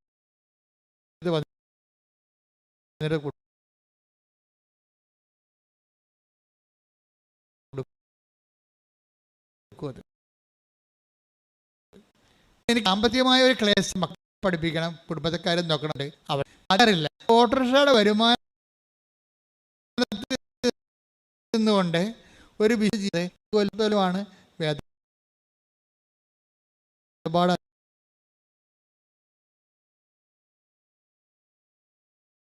അധ്യാപകനാണെന്ന്. ചിലർ വിചാരിക്കുകയെ നമ്മുടെ ജോലിയല്ല, നമ്മൾ ഒരു പണിയും ഇല്ലാത്തവരാണ് പള്ളിയിൽ പോയി പണി ചെയ്യണത്. അല്ലെങ്കിൽ അവർക്കൊക്കെ തിന്നാനുണ്ടാവും വീട്ടിൽ ചെല്ലുമ്പോൾ. അവർക്ക് പള്ളിയിൽ പോയി പണി ചെയ്താൽ എന്താ കുഴപ്പം? എല്ലാവരും അങ്ങനെ വിചാരിക്കണത്. അവർക്ക് വീട്ടിൽ ചെല്ലുമ്പോൾ ഇപ്പോൾ ഭാര്യ ഭർത്താക്കപ്പെടും വേറെ ആൾക്കാർ ജോലി പള്ളിയിൽ ശുശ്രൂഷ ചെയ്യുമ്പോൾ നിങ്ങൾക്കറിയാമല്ലോ, ഈ ഉടമ്പടിയുടെ ലക്ഷ്യം തന്നെ എന്താണ്? നിങ്ങളെ പള്ളിയോട് അടുപ്പിക്കുക എന്നുള്ളതാണ്. നിങ്ങളെ പള്ളിയോട്, കൂദാശകളാണെന്ന് പറയും, നിങ്ങൾ സ്വന്തം വികാരിച്ചെടുത്ത് കുമ്പസാരിക്കാൻ പറയും. എന്താ കാര്യം? എവിടെ നിന്നാണ് സാക്രമെൻ്റ് നിങ്ങൾ സ്വീകരിച്ചത്? ദൈവം നിങ്ങളെ എവിടെ നിന്നാണ് നിങ്ങൾ കൂദാശ സ്വീകരിച്ചത്? ആ കൂദാശയുടെ ഉറവിടങ്ങളിലേക്ക് സഭയെ തിരിച്ചു കൊണ്ടുപോകണം. ലോകത്തുണ്ടായിട്ടുള്ള എല്ലാ പ്രസ്ഥാനങ്ങളും, ഇപ്പോൾ ടെസ്റ്റ്, അതുപോലെ തന്നെ കരിസ്മാറ്റിക് മൂവ്മെൻറ്റ്, അവരൊരു ഗ്രൂപ്പ്, ഒരു പിയർ ഗ്രൂപ്പ് ഉണ്ടാക്കും അവർ. അത് പിന്നെ ഇടവകയിൽ പ്രഷർ ഗ്രൂപ്പായിട്ട് മാറും. തന്നെയല്ല, അവർക്ക് ആവശ്യമില്ലാത്ത എത്രയോ വർഷം ഇരുന്ന ആളാണ്. അപ്പോൾ ഇങ്ങനെയുള്ള പ്രസ്ഥാനങ്ങളിൽ വരുമ്പോൾ അവരുടെ ഒരു ഗ്രൂപ്പാണ് ഇടവക വർക്ക് ചെയ്യണത്. ആ ഗ്രൂപ്പാകുമ്പോൾ അവർ തന്നെത്താൻ ചിന്തിക്കണത്, ഇപ്പോൾ കാറ്റഗോമിയൻസ് ഉൾപ്പെടെയുള്ളവരും അവൻ്റെ ഉള്ളിലുള്ള അഹംബോധം എന്താണ്? അവർ നോട്ട് ഓർഡിനറി ക്രിസ്ത്യൻസ്, ഞങ്ങൾ അവരെ മറ്റുള്ളവരെക്കാൾ എന്തോ പുതിയ ആൾക്കാരാണ്, വലിയ ആൾക്കാരാണെന്നുള്ള ബോധം ഉണ്ടാകും. ഞാൻ ഈ ഗ്രൂപ്പുകളൊക്കെ ഒന്നും വിമർശിക്കുകയല്ല, ഇന്നത്തെ ഉള്ള ആൾക്കാർ സ്വയം വിമർശിക്കാൻ വേണ്ടി ഞാൻ പറയണതാണ്. അതായത് എപ്പോഴും നമ്മൾ ചെയ്യേണ്ട കാര്യം വെച്ച് കഴിഞ്ഞാൽ, സഭയുടെ അകത്ത് നിന്നുകൊണ്ട് മറ്റൊരു സഭ ഉണ്ടാക്കരുത്. സഭയുടെ കൂടെ നിന്നുകൊണ്ട് സഭയെ ബലപ്പെടുത്തി കഴിഞ്ഞാൽ, ഉടമ്പടിയുടെ ഗുണം അതാണ്. കാര്യം സഭയെ ബലപ്പെടുത്തുക. ഇപ്പം ഒരു നോൺ ക്രിസ്ത്യൻ ആണെങ്കിൽ പോലും കർത്താവിൻ്റെ ആലയത്തിലേക്ക് ഒന്ന് എത്തി നോക്കാൻ അവന് തോന്നും. 10 മിനിറ്റ് അവിടെ കർത്താവിൻ്റെ കൂടെ ഇരിക്കാൻ തോന്നും. അപ്പോൾ സഭയിലേക്ക് ഐക്യപ്പെടുത്തുകയാണ്. ആരും മതം മാറ്റുന്നില്ല. പക്ഷേ എന്താ ചെയ്യണത്? അവരുടെ മനസ്സ് മാറ്റി അവരുടെ സങ്കടങ്ങളിൽ അവരെ ചാരി നിൽക്കാൻ അവർക്ക് ബലമുള്ള തൂണ് കൊടുക്കുന്നുണ്ട്. അതാണ് ഉടമ്പടി. അതാണ് മെർലിൻ പറഞ്ഞത്, എനിക്ക് തളരുമ്പോൾ ചാരി നിൽക്കാൻ ഒരു തൂണാണ് ഉടമ്പടി എന്ന്. അതാണ് ഉദ്ദേശിക്കുന്നത്. തളർച്ച എല്ലാവർക്കും ഏത് സമയത്തും വരാം, പക്ഷേ ചാരി നിൽക്കാൻ. ഇപ്പോൾ ഈ ഓട്ടോറിക്ഷ തൊഴിലാളിയാണ്, 40 കൊല്ലം ഓട്ടോറിക്ഷ ഓടിച്ചിട്ടാണ് ഈ കുടുംബം പോറ്റണത്. കുഞ്ഞുങ്ങളൊക്കെ വളർത്തിയത്, ഈ പ്രായമായ അമ്മയെ നോക്കണം, എല്ലാം അങ്ങനെയാണ്. അതിൻ്റെ ഇടയ്ക്ക് കൂടി അദ്ദേഹം ഉടമ്പടി ജീവിക്കുകയാണ്. അതുകൊണ്ട് പപ്പ പണ്ട് ഉടമ്പടി എടുത്ത സമയത്ത്, പപ്പ ഇപ്പോഴും ഉടമ്പടിയിലാണ്, പപ്പയുടെ ഉടമ്പടിയുടെ പത്രം ഞാനാണ് പപ്പയും കൂടെ കൊണ്ട് കൊടുത്തുകൊണ്ടിരുന്നതെന്ന്. അപ്പനും മകളും കൂടിയാണ് പത്രം കൊടുക്കാൻ പോണത്. ഇപ്പോഴത്തെ ഈശോ പറഞ്ഞായിരുന്നു എൻ്റെ അടുക്ക 2-3 കൊല്ലം മുമ്പ്.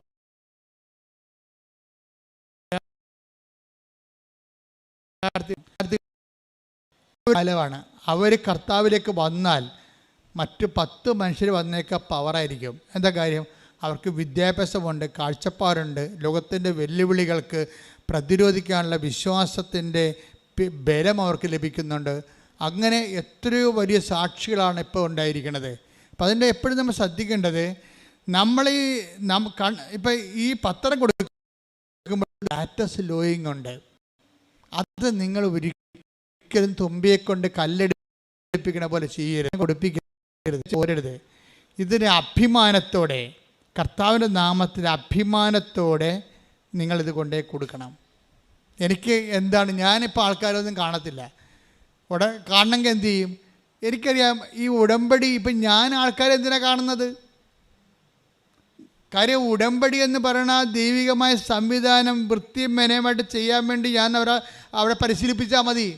അത് വൃത്തിയും മെനയുമായിട്ട് അവരെ പരിശീലിപ്പിച്ച് കഴിഞ്ഞാൽ ഒരച്ഛനും കപ്പനും ആൾക്കാരെ കാണേണ്ട കാര്യമില്ല. ആൾക്കാർ തന്നെ ദൈവത്തെ നേരിട്ട് കണ്ടുള്ളൂ. അതിൻ്റെ സാക്ഷ്യങ്ങളല്ലേ നമ്മൾ കേൾക്കണത്. ഞാൻ കണ്ട ആൾക്കാരാണ് ഈ സാക്ഷ്യം പറയണതെല്ലാം. കാണാത്ത ആൾക്കാരാണ് 90% സാക്ഷ്യം പറയണത്. എന്താണ്? ആ ഉടമ്പടി അവർ വിശ്വസ്തയായിരുന്നു. പിന്നെ ഞാൻ കാണുന്നത് വെച്ചാൽ ഹൈലി ഇൻഫ്ലേമബിൾ ആയിട്ടുള്ള സിറ്റുവേഷൻസ് ഉണ്ട്. നാളെ അടുത്ത ആഴ്ച ജപ്തിയാണ്, അവരെ ഞാൻ കാണും. അടുത്ത ആഴ്ച ക്യാൻസർ ഓപ്പറേഷനാണ്, അവരെ ഞാൻ കാണും. പ്രഗ്നൻ്റായിട്ട് ഡോക്ടർ പറഞ്ഞ് കുഞ്ഞിന് കുഴപ്പമുണ്ട്, ഒന്നെങ്കിൽ തള്ളയെ കിട്ടും അല്ലെങ്കിൽ കുഞ്ഞിനെ കിട്ടുമെന്ന് പറയുമ്പോൾ അവരെ ഞാൻ കാണും. എന്താ കാര്യം? അങ്ങനെ പറയണത് അന്തിമ തീരുമാനം ആരാ പറയേണ്ടത്? ഡോക്ടറല്ല, ഈശോ അല്ലേ പറയേണ്ടത്. തള്ളയും കുഞ്ഞും കിട്ടാൻ വേണ്ടിയല്ല കുഞ്ഞിനെ പ്രഗ്നൻ്റ് അല്ല. അവളെ കൊന്നിട്ട് കൊച്ചിനെ എടുക്കാൻ വേണ്ടിയാണ്, അല്ലെങ്കിൽ കൊച്ചിനെ കൊന്നിട്ട് അവളെ എടുക്കാനാണ് അവളെ പ്രഗ്നൻ്റ് ആക്കിയ ദൈവം അല്ല. അപ്പോൾ ദൈവത്തിൻ്റെ ആ കുഞ്ഞിനെ കൊടുത്തപ്പോൾ തള്ളയുടെ സെക്യൂരിറ്റി ഉണ്ട്, അല്ലെങ്കിൽ കുഞ്ഞിൻ്റെ സെക്യൂരിറ്റി ഉണ്ട്. രണ്ടിൻ്റെ സെക്യൂരിറ്റിയിലാണ് ദൈവം അനുഗ്രഹം കൊടുത്തിരിക്കുന്നത്. അത് കൊടുക്കാനുള്ള സ്ഥലമാണ് ആൾക്കാർ. അങ്ങനെയുള്ളവരെ കാണും.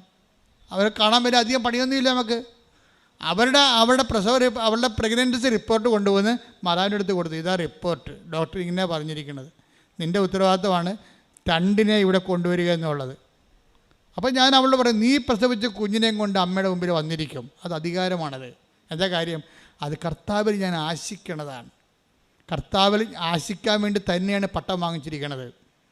കർത്താവിൽ ഇങ്ങനെ തളർന്നവനെ താങ്ങി നിർത്താനും മുറിവേറ്റനെ വെച്ച് കെട്ടാൻ വേണ്ടിയാണ് പട്ടം മേടിച്ചിരിക്കുന്നത്. എനിക്ക് പട്ടം കിട്ടിയ കാലം മുതൽ പട്ടത്തെക്കുറിച്ച് നല്ല ബോധമുണ്ട്. അതുകൊണ്ട് ഞാൻ ഇപ്പോഴും പട്ടം പറഞ്ഞാൽ പ്രാർത്ഥിക്കുന്നത്. കർത്താവേ, 38 വർഷത്തെ കുർബാന ജീവിതത്തിൻ്റെ ആസ്തിയിലാണ് പ്രാർത്ഥിക്കുന്നത്. ഞാൻ അച്ഛനാകുന്നതിന് മുമ്പ് തന്നെ പഠിക്കണ കാലത്ത് തന്നെ 2.5 മണിക്കൂർ വെച്ച് രാത്രി കർത്താവിൻ്റെ മുമ്പ് നിന്നാണ് പ്രാർത്ഥിച്ച് പട്ടം മേടിച്ചിരിക്കുന്നത്. പട്ടം കിട്ടിയതിന് ഞാൻ ദൈവത്തോട് നന്ദി പറയുന്നതാണ്.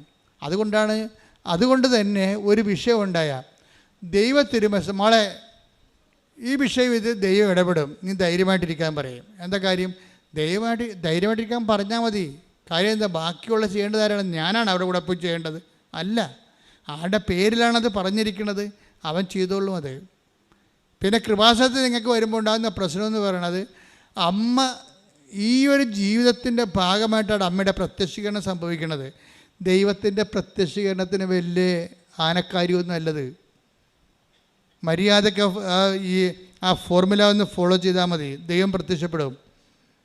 ദൈവം ഇപ്പം ഞാനിപ്പോൾ പറയും, ഇപ്പോൾ ഈ മെർലിൻ്റെ കാര്യം പറയാം. മെർലിൻ്റെ പ്രശ്നം എന്താ? മെർലിൻ്റെ ദൈവസ്നേഹം എങ്ങനെ വർക്ക് ചെയ്യണേ? മെർലിൻ പറഞ്ഞു, എനിക്ക് ഭയങ്കര സങ്കടമാണ്. ഞാൻ പറഞ്ഞു, എന്താ? ഞാൻ ശ്രദ്ധിച്ചോളാം, എന്താ സങ്കടം? ഞാൻ എപ്പോഴും ഈശോയോട് പറയും, എനിക്ക് ഈ ഗർഭചിത്രം പ്രാപിച്ച കുഞ്ഞുങ്ങളെ ഓർത്തിട്ട് എനിക്ക് എപ്പോഴും സങ്കടം വരുമെന്ന് പറയും. ഗർഭചിത്രത്തിൽ അവർ ജനിച്ചിരുന്നെങ്കിൽ അവരുടെ മാതാപിതാക്കന്മാർ ക്രൈസ്തവരായത് കാരണം അവർക്ക് ജ്ഞാനസ്ഥാനം കിട്ടുമായിരുന്നല്ല. അപ്പോൾ അവർ വിശുദ്ധിയിൽ ജീവിച്ചതിനല്ല, ആ കുഞ്ഞ് മരിച്ചു പോയില്ലേ, അപ്പോൾ അതിൻ്റെ പാപം മാതാപിതാക്കന്മാർക്ക് വന്നില്ലേ. അപ്പോൾ ഗർഭചിത്രം വന്നു പോയിട്ടുള്ള ഗർഭചിത്രം നടത്തിയ മാതാപിതാക്കന്മാരെ കുറിച്ച് എനിക്ക് സങ്കടമാണ്. ആ മരിച്ചുപോയ കുഞ്ഞിനെ ഓർത്ത് എനിക്ക് സങ്കടമാണ്. ഈ MSc കാര്യത്തിൽ പറയണാണേ. ഞാനത് കേട്ടപ്പോൾ കർത്താവ് പറഞ്ഞു, നോക്ക് കേക്ക്. ഞാൻ ഉടനെ അച്ചടിക്കുന്ന പേര് നോക്കി, പേരെന്താണെന്ന് നോക്കി, മെർലിൻ. കൊള്ളാം. അപ്പോൾ കല്യാണം കഴിക്കണമെമ്പം പ്രസവിക്കണമെമ്പം പഠിക്കണ കാലത്ത് എന്തൊരു ബോധ്യമാണ് ഉടമ്പടി കൊടുത്തിരിക്കുന്നത്. അവൾക്കുള്ള ആത്മഭാരം എന്താണ്? ഗർഭചിത്രം നടത്തിയിട്ടുള്ള മാതാപിതാക്കന്മാരുടെ പാപങ്ങൾ ഓർത്ത് എനിക്ക് സങ്കടമാണെന്ന്. ആ കുഞ്ഞുങ്ങൾ മരിച്ചു പോയല്ലോ ഓർത്തിട്ട്, അവർക്ക് വിശ്വാസം സ്വീകരിക്കാൻ കഴിഞ്ഞില്ലല്ലോ എന്നോർത്തിട്ട് എനിക്ക് സങ്കടമാണെന്ന്. ഇതാണ് ആത്മഭാരം എന്ന് പറയുന്നത്. ഇതാണ് ചേർന്ന് നിൽപ്പെന്ന് പറയണത്.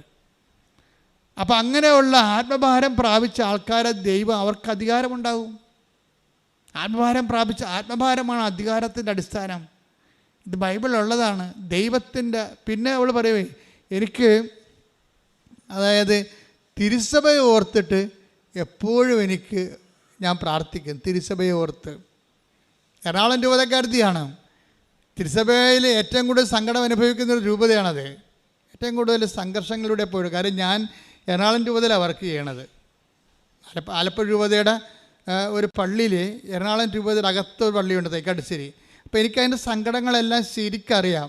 ആ ജനങ്ങൾ എന്തുമാത്രം വേദനിക്കുന്നു, സംഘർഷത്തിലൂടെയാണ് പോയിക്കൊണ്ടിരിക്കുന്നത്. ഉത്തമ മാതൃകയുള്ള രൂപതയിലുള്ള അവിടെയുള്ള കുഞ്ഞിനൊക്കെ വർത്തമാനം കേട്ടില്ലേ, എനിക്ക് തിരുസഭയെ ഓർത്താണ് ഞാൻ ജീവിക്കണത് എന്നൊക്കെ പറയണത്. അപ്പം തിരുസഭയെ ഒരു പ്രാർത്ഥനയുടെ വിഷയമാക്കുകയാണ് അവരെ. തിരുസഭയെ സ്നേഹിക്കുന്നു. കാര്യം എന്താണ്? അവർ ക്രിസ്തുവിനെ സ്നേഹിക്കുന്നു. അങ്ങനെ വളർന്നു വരുന്ന സമൂഹത്തിലാണ് ഇതുപോലെയുള്ള ആധ്യാത്മിക വിവാദങ്ങളൊക്കെ ഉണ്ടാകുമ്പോൾ നമുക്ക് സങ്കടം വരും ശരിക്കും. ആ രൂപതയൊക്കെ ആ കുഞ്ഞിനെ അങ്ങനെ വളർത്തിയത് ആ രൂപതയാണെങ്കിൽ ആ രൂപതയുടെ ആധ്യാത്മിക നിലവാരം അതാണ്. അതിനകത്ത് എന്താ സംശയം? ഒരു ഓട്ടോറിക്ഷക്കാരന് ഇപ്പോഴും കാരുണ്യ പ്രവർത്തികൾ ചെയ്യുന്നതിന് 40 വർഷം വേദപാഠം പഠിപ്പിക്കാൻ വേണ്ടി അഭിമാനത്തോടെ പറയുമ്പോൾ, ആ ഒരു ഓട്ടോറിക്ഷക്കാരന് ആധ്യാത്മികമായിട്ട് കർത്താവിൻ്റെ സുവിശേഷ വേല ചെയ്യാൻ വേണ്ടി ഒരുക്കിയിട്ടുണ്ടെങ്കിൽ അത് രൂപത്തിലുള്ള ആധ്യാത്മിക പൈതൃകത്തിൻ്റെ ശക്തിയാണത്.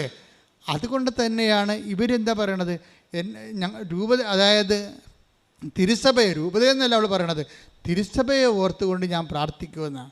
ഇതൊക്കെ ആരെങ്കിലും ചോദിച്ചിട്ടോ പറഞ്ഞിട്ടോ തല്ലിപ്പഴിപ്പിച്ചിട്ടോ പറയണതാണ്, സ്വന്തമായിട്ട് ആത്മാവിൽ നിന്ന് പറയണതാണ്. അപ്പോൾ എനിക്ക് അഭിമാനം തോന്നി. എന്താ കാര്യം? ഒരു ഉടമ്പടി ഒരു യുവതയെ കൊണ്ടുപോയി എത്തിക്കുന്ന സാക്ഷ്യ ജീവിതമല്ലേ. This is consecrated life. ഇത് സാക്ഷ്യ ജീവിതമാണിത്. പ്രാർത്ഥിക്കുക, കർത്താവായ ദൈവമേ, ഇതുപോലുള്ള സാക്ഷ്യ ജീവിതത്തിലേക്ക്, ഉടമ്പടിയിലൂടെ ഞങ്ങളെ എല്ലാവരെയും വളർത്തണമേ.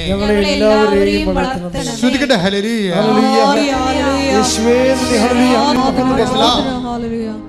എന്താ അച്ഛൻ എങ്ങോട്ടാ പോകണമെന്ന് നിങ്ങൾക്ക് മനസ്സിലായില്ല. അതായത് ഒരു വ്യക്തി ചേർന്ന് നിൽക്കുകയാണ്. അപ്പൻ്റെ പത്രം സ്വന്തമായിട്ട് കൊണ്ടു നടന്ന് കൊടുത്തിരുന്ന അപ്പനും മകളും കൂടിയാണ് ഒരിക്കൽ സുവിശേഷ വേല ചെയ്തത്. ഇപ്പോഴെന്ത് ചെയ്ത് അപ്പൻ്റെ സുവിശേഷ വേല ചെയ്യുന്നു, മകൾ ഉടമ്പടി എടുത്തിട്ട് അവളുടെ സുവിശേഷ വേല ചെയ്യുന്നു. മെർലിൻ പറയണത്, എനിക്ക് ആൾക്കാരെ വലിയ തോതിൽ കൺവിൻസ് ചെയ്യാൻ അറിയത്തില്ല, എനിക്ക് അത്രയും ഉള്ളൊരു വാഗ്പാഠവുമില്ല. അതുകൊണ്ട് ഞാൻ പത്രം കൊടുത്തിട്ട് നിങ്ങൾ പറയും, ഈ പത്രം വായിക്കണം, മാതാവിൻ്റെ അടുത്ത് നിങ്ങളും പോകണം, അവിടെ ഒന്ന് പോയാൽ മതി, ബാക്കി അമ്മ ചെയ്തോളും, ഈ പത്രം വായിക്കും, മനസ്സിലാകും.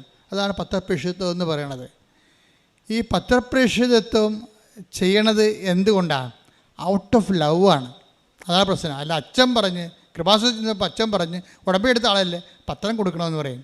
അതല്ല, ഇവരത് ചെയ്യണത് അങ്ങനെയല്ല. ഈ പത്രം വായിക്കുന്നതിലൂടെ അവരെൻ്റെ കർത്താവിനെ അറിയും, അവർ കർത്താവിലേക്ക് തിരിയും, കർത്താവിലേക്ക്. അപ്പം ദൈവസ്നേഹം കൊണ്ടാണ് പത്രം കൊടുക്കുന്നത്.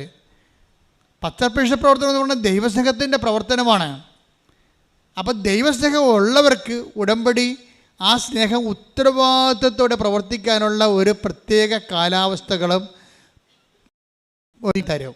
ചെയ്യണത് നിയതമായ രീതിയിൽ ചെയ്യണം, അതുപോലെ തന്നെ സമയബന്ധിതമായി ചെയ്യണം. അപ്പോൾ ഉത്തരവാദിത്തമായി എപ്പോഴെങ്കിലും ചെയ്താൽ ആർക്കാനും വേണ്ടി വെക്കാതിരിക്കണമല്ല. ഉത്തരവാദിത്തോടെ ദൈവസ്നേഹമാണ് ഉടമ്പടി പ്രൊമോട്ട് ചെയ്യണത്. പാരൻഹുഡ് പോലെ റെസ്പോൺസിബിൾ സ്പിരിച്വൽ ലൈഫ്. ഇപ്പോൾ റെസ്പോൺസിബിൾ സ്പിരിച്വൽ ലൈഫിലേക്ക് നിങ്ങൾ വരുമ്പോൾ എന്നാ പറ്റണത്? ദൈവവും റെസ്പോൺസിബിൾ ആകും. ഒരു ദിവസം മെറിലിൻ്റെ അമ്മ, അപ്പനും അമ്മയും കുടുംബം മൊത്തം ഉടമ്പടിയിലാണല്ലോ.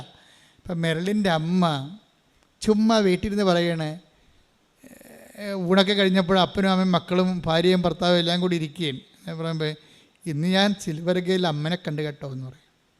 ഇന്ന് ഞാൻ സിൽവർ ഗ്രേയിൽ അമ്മനെ കണ്ടു കേട്ടോ എന്ന് പറയും. അപ്പോൾ മെറിലിനത് കേട്ട് ഞാൻ പറഞ്ഞു, ഓക്കെ, ഇപ്പോൾ ഈഗർനെസ്സായി. അവളുടെ അമ്മ സിൽവർ ഗ്രേയിൽ മാതാവിനെ കണ്ടെന്ന് പറയുകയാണ്. അപ്പോൾ മെറിലിന് ഈഗർനെസ്സായി. മെറിലിന് ചോദിച്ച്, അമ്മ എപ്പോഴാണ് കൃപാസനം മാതാവിനെ കണ്ടത്? അപ്പോൾ അമ്മ പറയും, ഞാൻ പള്ളിയിൽ അച്ഛൻ കുർബാന അർപ്പിക്കുന്നതിന് മുമ്പ് 10 മിനിറ്റ് ഇല്ലായിരുന്നു. അപ്പോൾ ഞാൻ പ്രാർത്ഥിച്ചുകൊണ്ടിരുന്ന സമയത്ത് അമ്മ സിൽവർ ഗ്രേയിൽ എൻ്റെ മുമ്പിൽ കൂടി പാസ് ചെയ്തെന്ന് പറയും. ഇവളുടനെ കരയണ പോലെയാകും. കാര്യം അവൾ പറയും, ഞാനും ആ സമയത്ത് അമ്മയെ കണ്ടെന്ന് പറയും. അതാണ് വ്യത്യാസം. ഞാനും അതേ സമയത്ത് ഞാനും ആ 10 മിനിറ്റ് അമ്മയുടെ കൂടെ ഇരുന്ന് പ്രാർത്ഥിക്കുമ്പോൾ എൻ്റെ മുമ്പിൽ കൂടി കൃപാസനം മാതാവ് പോയി. ഞാനിത് ശരിയാണോ തെറ്റാണോ എന്ന് അറിയാൻ പാലാതെ ഇരിക്കുമ്പോഴാണ് ഇപ്പോൾ അമ്മ പറയണത്. അമ്മയും മകളും ഒരേ സമയം തന്നെ കൃപാസനം മാതാവിൻ്റെ പ്രത്യക്ഷീകരണം അനുഭവിക്കുകയാണ്. ജോസഫ് അച്ഛൻ കണ്ട സിൽവർ ഗ്രേയിലെ കൃപാസനം മാതാവിനെ ഇന്ന് ജനലക്ഷങ്ങൾ കണ്ടുകൊണ്ടിരിക്കുകയാണ്. അതാണ് കൃപാസനം പ്രത്യക്ഷീകരണത്തിൻ്റെ പ്രത്യേകത. ഒരു പ്രത്യക്ഷീകരണം, ഇപ്പോൾ മജ്ജിക്കുറയിലൊരു പ്രത്യക്ഷീകരണമുണ്ട്, അത് റെക്കോർഡ് ചെയ്യുന്നുണ്ട് ആ സ്പോട്ടിലെ. പക്ഷേ ഇത് ലോകം മുഴുവനുമാണ് റെക്കോർഡ് ചെയ്യണത്. ആരെല്ലാം ഉടമ്പടി ജീവിതത്തിലേക്ക് വന്നോ, ആ ഉടമ്പടി സത്യസന്ധമായിട്ട് അനുഷ്ഠിക്കുന്നുണ്ടോ, അതിൽ ഉടനെ പ്രസൻസ് ഫീൽ ചെയ്യും. നിങ്ങൾക്ക് അമ്മയെ കാണാൻ പറ്റും. എൻ്റെ അർത്ഥം എന്താണ്? വല്ലപ്പോഴും കൂടി അമ്മ സ്വപ്നത്തിലും ദർശനത്തിലും ചിലപ്പോൾ നേരെയും ഒക്കെ പാസ് ചെയ്യുന്നതിൻ്റെ കാരണം എന്താണ്? എൻ്റെ മകളെ, എൻ്റെ മകനെ എന്ത് സംഭവിച്ചോട്ടെ, ധൈര്യമായിരിക്കും, ഞാനിവിടെ നിൻ്റെ പരിസരത്ത് തന്നെ ഉണ്ട്, നീ മുന്നോട്ട് പോകാൻ പറയണതാ. നമുക്ക് ധൈര്യം തരണോണ്ടാണ് ഈ ഇതിനകത്ത് വരുന്നൊരു പ്രശ്നമാണ്. ഉടമ്പടി പോലെ ഇതുപോലെ ദൈവത്തിൻ്റെ പ്രത്യക്ഷീകരണം ജനകീയമായിട്ടുള്ള വേറെ ഒരു പദ്ധതിയില്ല. കാര്യം എല്ലാവരും പറയുന്നുണ്ടല്ല, ക്രിസ്ത്യൻസും നോൺ ക്രിസ്ത്യൻസും എല്ലാവരും പറയുന്നുണ്ടതല്ല. അമ്മയെ കണ്ട കാര്യം അവൾ പറയും, വ്യത്യസ്തമായ രീതിയിൽ അവർ കാണുന്നതിന് കുഴപ്പമില്ല. എന്ന് വെച്ചാൽ അതിന് ഉടമ്പടി ഫോർമുല അതിൽ 2 കാര്യങ്ങളുണ്ട്. അത് കറക്റ്റാണെങ്കിൽ പ്രസൻസ് ഓട്ടോമാറ്റിക്കായിട്ട് ഉണ്ടാവും. എന്താ കാര്യം? അതെന്ന് പറയുന്നത് ലൂക്കാ സുവിശേഷം 7:5. ലൂക്കാ 7:5. എന്തെന്നാൽ അവൻ നമ്മുടെ ജനത്തെ സ്നേഹിക്കുന്നു, നമുക്ക് ഒരു സിനഗോഗ് പണിയിച്ചു തരികയും ചെയ്തിട്ടുണ്ട്. യേശു അവരോടൊപ്പം പുറപ്പെട്ടു. പെട്ടില്ല. അതിനകത്തെ വചനം ഏതാണ്? യേശു പറഞ്ഞേ, അവരോടൊപ്പം പുറപ്പെട്ടു. അതാണ് പ്രസൻസ് എന്ന് പറയണത്. ദൈവം പുറപ്പെട്ടു വന്ന് നമ്മുടെ കൂടെ നിൽക്കുന്നതിന് എന്ത് ചെയ്യണം? 2 കാര്യങ്ങൾ ചെയ്താൽ മതി. ലൂക്കാ 7:5 വർക്കൗട്ട് ചെയ്താൽ മതി. ഒരു ശതാധിപനാണ്, ഒരു നോൺ ക്രിസ്ത്യനാണ്, അത് നോൺ ജൂ ആണ്. അയാൾ ജൂ ഒന്നുമല്ല, യേശുവിൻ്റെ വംശത്തിലുമല്ല, സമുദായത്തിലുമല്ല, വിശ്വാസത്തിലുമല്ല. ആ ശതാധിപൻ വന്ന് യേശുവിനെ കാണണമെന്ന് പറയുമ്പോൾ യഹൂദ പ്രമാണികൾ അയാളെ ഇൻട്രൊഡ്യൂസ് ചെയ്യുന്നുണ്ട്. യഹൂദ പ്രമാണികൾ വന്നിട്ട് ഈ ശതാധിപൻ ഇൻട്രൊഡ്യൂസ് ചെയ്യുന്നത് 2 കാര്യമാണ്. എന്താണ്? ഒന്ന്, ഈ ശതാധിപൻ ആരാണ്? റോമക്കാരനാണ്. പക്ഷെ എന്താണ് അവനുള്ള ഗുണം? എന്താണ്? അവൻ നമ്മുടെ ജനത്തെ സ്നേഹിക്കുന്നു. പറഞ്ഞേ, അവൻ നമ്മുടെ ജനത്തെ സ്നേഹിക്കുന്നു. രണ്ടാമത്തെ എന്താണ്? അവനൊരു സിനഗോഗ് നമുക്ക് വേണ്ടി പണിതു തരികയും ചെയ്തിട്ടുണ്ട്. അപ്പൊ അത് കേട്ടപ്പോൾ ശരിയാണ് എന്നാ റിപ്പോർട്ട് കാണണ്ടെന്ന് ഈശോ പറഞ്ഞില്ല. അതിൻ്റെ കടലാസ് കാണണ്ടെന്ന് ഈശോ പറഞ്ഞില്ല. അതിൻ്റെ രേഖ കാണണമെന്ന് ഈശോ പറഞ്ഞില്ല. രേഖയൊക്കെ ഈശോയുടെ മനസ്സിലുണ്ട്. നമ്മൾ എന്തെങ്കിലും ചെയ്താൽ അത് അപ്പം തന്നെ ദൈവത്തിൻ്റെ മനസ്സിൽ രേഖയായിട്ട് മാറും. എന്നിട്ട് എന്താണ്? അവൻ അവരോടൊപ്പം പോയെന്നാണ് പറയണത്. ഉടമ്പടി നിങ്ങൾ 2 കാര്യങ്ങൾ ചെയ്യാൻ ദൈവം നിങ്ങളുടെ കൂടെ വരാനുള്ള പ്രസൻസിൻ്റെ കാരണം, ഒന്ന്, അവൻ നമ്മുടെ ജനത്തെ സ്നേഹിക്കുന്നു. അതാണ്, അത് ഉറപ്പ് വരുത്തണം. നിങ്ങളുടെ കുടുംബത്തിലുള്ള ആൾക്കാർ സ്നേഹിക്കുന്ന കാര്യമല്ല പറയണത്. ദൈവത്തിൻ്റെ ജനത്തെ സ്നേഹിക്കണം. അതാരായാലും. അപ്പോൾ ആ ഓട്ടോറിക്ഷക്കാരൻ പറഞ്ഞത് എന്താണ് പറഞ്ഞത്? ഞാൻ ചോറ് കെട്ടി ഉച്ചയ്ക്ക് ചോറെടുക്കുമ്പോൾ ഒരമ്മ വഴിവെക്കിരിക്കുന്നുണ്ട്, ഞാൻ ഒരു ചോറ് അവർക്ക് കെട്ടിക്കൊണ്ട് പോകും. അതാണ് ജനത്തെ സ്നേഹിക്കണമെന്ന് പറയണത്. അല്ലാതെ നിങ്ങൾ വീട്ടിൽ ഇരുന്നുകൊണ്ട് പ്രത്യക്ഷയുടെ പ്രാർത്ഥന ചെയ്താൽ ഉടമ്പടി ക്രാക്കാകത്തില്ല. ഇത് ജനകീയമായിട്ടുള്ള സംഭവമാണ്. ജനത്തെ സ്നേഹിക്കണം. ഇപ്പോൾ അവളെന്താ മെറിലെന്താ പറയണത്? എനിക്ക് ഭയങ്കര സങ്കടമാണ്, ഞാൻ തിരുസഭയെ സ്നേഹിക്കുന്നു. അതാണ് തിരുസഭയെ സ്നേഹിക്കണം എന്നാണ് പറയണത്. ഈ തിരുസഭയെ സ്നേഹിക്കുന്നു. പിന്നെ എന്താണ് അവൾ പറയണത്? അതായത് എനിക്ക് ഈ ഗർഭചിത്രമൊക്കെ സംഭവിക്കുമ്പോൾ ആ മാതാപിതാക്കന്മാരെ ഓർത്തിടും എനിക്ക് സങ്കടം വരും, അവർ പാപത്തിലായല്ലോ എന്ന്. പിന്നെ സങ്കടം വരും, ആ കുഞ്ഞുങ്ങൾ മരിച്ചു പോയല്ലോ, അവർക്ക് വിശ്വാസം സ്വീകരിക്കാൻ കഴിഞ്ഞില്ലല്ലോ, സങ്കടം വരും. അതാണ് ജനത്തെ സ്നേഹിക്കണം എന്ന് പറയണത്. ഈ ജനത്തെ സ്നേഹിച്ച് കഴിഞ്ഞാൽ പിന്നെന്താണ്? അവൻ നമുക്കൊരു സിനഗോഗ് പണി ചെയ്യുകയും ചെയ്തിട്ടുണ്ട്. സിനഗോഗ് എന്ന് പറഞ്ഞാൽ എന്താ? പ്രാർത്ഥനാലയമാണ്, കർത്താവിൻ്റെ ആലയമാണ്. കർത്താവിൻ്റെ ആലയം ആരുടെ ഹൃദയത്തിൽ നിങ്ങൾ പണിയുന്നുവോ? ഇപ്പം നിങ്ങൾ ക്രിസ്തുവിനെക്കുറിച്ച് പറയുന്നു, പത്രം കൊടുത്തിട്ട് സംസാരിക്കുന്നു, മാതാവിനെക്കുറിച്ച് പറയുന്നു, വണ്ടിയിലിരുന്ന് വിമാനത്തിലിരുന്ന് പറയുന്നു, ട്രെയിനിലിരുന്ന് പറയുന്നു, ബസ്സിലിരുന്ന് പറയുന്നു, പള്ളിയിൽ പോകുമ്പോൾ പറയുന്നു, അപ്പോഴെല്ലാം നിങ്ങൾ സിനഗോഗ് പണിയുകയാണ് ചെയ്യണത്. ഒരു പ്രാർത്ഥനാലയം ഒരു മനുഷ്യൻ്റെ ഹൃദയത്തിൽ പണിയുകയാണ് ചെയ്യണത്. മനസ്സിലായില്ലേ? അത് നിങ്ങൾ ഓർക്കണം. നിങ്ങളൊരു വ്യക്തിയോട് ear to ear mouth mouth evangelisation നടത്തുമ്പോൾ actually what you are doing, നിങ്ങൾ എന്താ ചെയ്യണത്? നിങ്ങൾ അവിടെ ഹൃദയത്തിൽ ഒരു പ്രാർത്ഥനാലയം പണിയുകയാണ്. ആ ഹൃദയത്തിൽ പ്രാർത്ഥനാലയം പണിയുകയും ജനത്തെ സ്നേഹിക്കുകയും ചെയ്യുമ്പോൾ എന്താ സംഭവിക്കണത്? നെറ്റ് ഇഫക്റ്റ് എന്താണ്? യേശു അവരോടൊപ്പം പുറപ്പെട്ടു. പ്രസൻസാണ് പിന്നെ വരണത്, പ്രസൻസാണ്. അപ്പോൾ ദൈവത്തിൻ്റെ സാന്നിധ്യം എന്ന് പറയണത് ഒരു കിട്ടാക്കനിയല്ല, ഒരു ബാലികയില മലയുമല്ലത്. അതെന്താ സംഭവം? അത് നീ ഉടമ്പടിയിലൂടെ ഉത്തരവാദിത്വമുള്ള ദൈവസ്നേഹം വ്യക്തികളെ, സഭയെ സ്നേഹിക്കാൻ തുടങ്ങിയാൽ, സമൂഹത്തെ സ്നേഹിക്കാൻ തുടങ്ങിയാൽ, യേശുവിൻ്റെ പേരിലായിരിക്കണം സ്നേഹിക്കാൻ തുടങ്ങിക്കഴിഞ്ഞാൽ അതേസമയം തന്നെ നമ്മൾക്ക് ദൈവത്തിൻ്റെ പ്രസൻസിൽ നമ്മൾ ജീവിക്കും. പ്രസൻസിൽ വന്നു കഴിഞ്ഞാൽ പിന്നെ എന്തായിരിക്കും? നിങ്ങളായിരിക്കില്ല, നിങ്ങൾ വസിക്കുന്ന പരിശുദ്ധാത്മാവായിരിക്കും നിങ്ങൾ വഴി സംസാരിക്കുന്നത്. 12 എടുത്ത് ശ്രുതികട ഹല്ലേലൂയ. ലൂക്ക 12:12. Hallelujah hallelujah hallelujah hallelujah. യേശുവേ നന്ദി. Hallelujah hallelujah hallelujah hallelujah. ലൂക്ക 12:12. എന്താണ് പറയേണ്ടതെന്ന് പറഞ്ഞ എന്താണ് പറയേണ്ടതെന്ന് ആ സമയത്ത് പരിശുദ്ധാത്മാവ് നിങ്ങളെ പഠിപ്പിക്കും. അതായത് പ്രശ്നം വെച്ച് കഴിഞ്ഞാൽ നമ്മുടെ ഉള്ളിൽ ദൈവത്തിൻ്റെ പ്രസൻസ് വന്നു കഴിഞ്ഞാൽ പിന്നെ എഴുതേണ്ടത് എന്താണ്, പറയേണ്ടത് എന്താണ്, ചെയ്യേണ്ടത് എന്താണ്, എങ്ങോട്ടാണ് യാത്ര ചെയ്യേണ്ടത്, എല്ലാം ഗിവണാണ്. അതാണ് നിങ്ങൾ നടക്കേണ്ട വഴി. നിങ്ങളുടെ മുഖത്ത് നോക്കി take the word of God. 32:8 സങ്കീർത്തനം. ശ്രുതികട ഹല്ലേലൂയ ഹല്ലേലൂയ ഹല്ലേലൂയ. യേശുവേ നന്ദി. Hallelujah hallelujah hallelujah hallelujah. സങ്കീർത്തനങ്ങൾ 32:8. ഞാൻ നിന്നെ ഉപദേശിക്കാം, നീ നടക്കേണ്ട വഴി കാണിച്ചു തരാം, ഞാൻ നിന്റെ മേൽ ദൃഷ്ടി ഉറപ്പിച്ച് നിന്നെ ഉപദേശിക്കാം. അപ്പോഴേ ദൈവമായിട്ട് നമ്മൾ സിങ്കായി കഴിഞ്ഞാലേ പിന്നെന്ത് പറ്റും? പ്രസൻസ് ഫീൽ ചെയ്യും. പിന്നെ നമ്മൾ പോകുന്ന സ്ഥലത്തെല്ലാം ദൈവം ഉണ്ടാകും. സങ്കീർത്തനം 32:8 വർക്ക് ചെയ്യും. നിൻ്റെ മുഖത്ത് നോക്കിയാൽ നിന്നെ ഉപദേശിക്കും, നടക്കേണ്ട വഴിയാണെന്നും പറഞ്ഞു തരുമെന്ന്. അപ്പോൾ ഈ MSCക്ക് തോക്കുമെന്നൊക്കെ മനസ്സിലായി. അവളത് പഠനം അത്രയ്ക്ക് ശരിയാണില്ല. അപ്പോൾ പപ്പയുടെ ഉടമ്പടിയിലാണ് ഇപ്പോൾ അവളെ ജീവിക്കണത്, മെറിലും ജീവിക്കണത് പപ്പയുടെ ഉടമ്പടിയിലാണ് ജീവിക്കണത്. അപ്പോൾ അമ്മ പറഞ്ഞു, എടി ഇപ്പോൾ വിദ്യാർത്ഥികൾക്ക് അവിടെ ഉടമ്പടി എടുക്കാമെന്ന് അച്ഛൻ പറഞ്ഞായിരുന്നില്ല, നിനക്ക് പോയി നിൻ്റെ ഉടമ്പടി എടുക്കാൻ പാടില്ലേ? അപ്പം നോക്കിയാൽ അവൾ നോക്കിയപ്പോൾ ശരിയാണ്, ഈ ഉടമ്പടി MSC ക്രാക്ക് ചെയ്യാൻ പറ്റണില്ല. അപ്പോൾ എന്നാലും ഇനി ഞാൻ ഉടമ്പടി എടുത്തിട്ട് എംപവർ ചെയ്യാമെന്ന് പറഞ്ഞ് അവൾ ഇവിടെ വരും.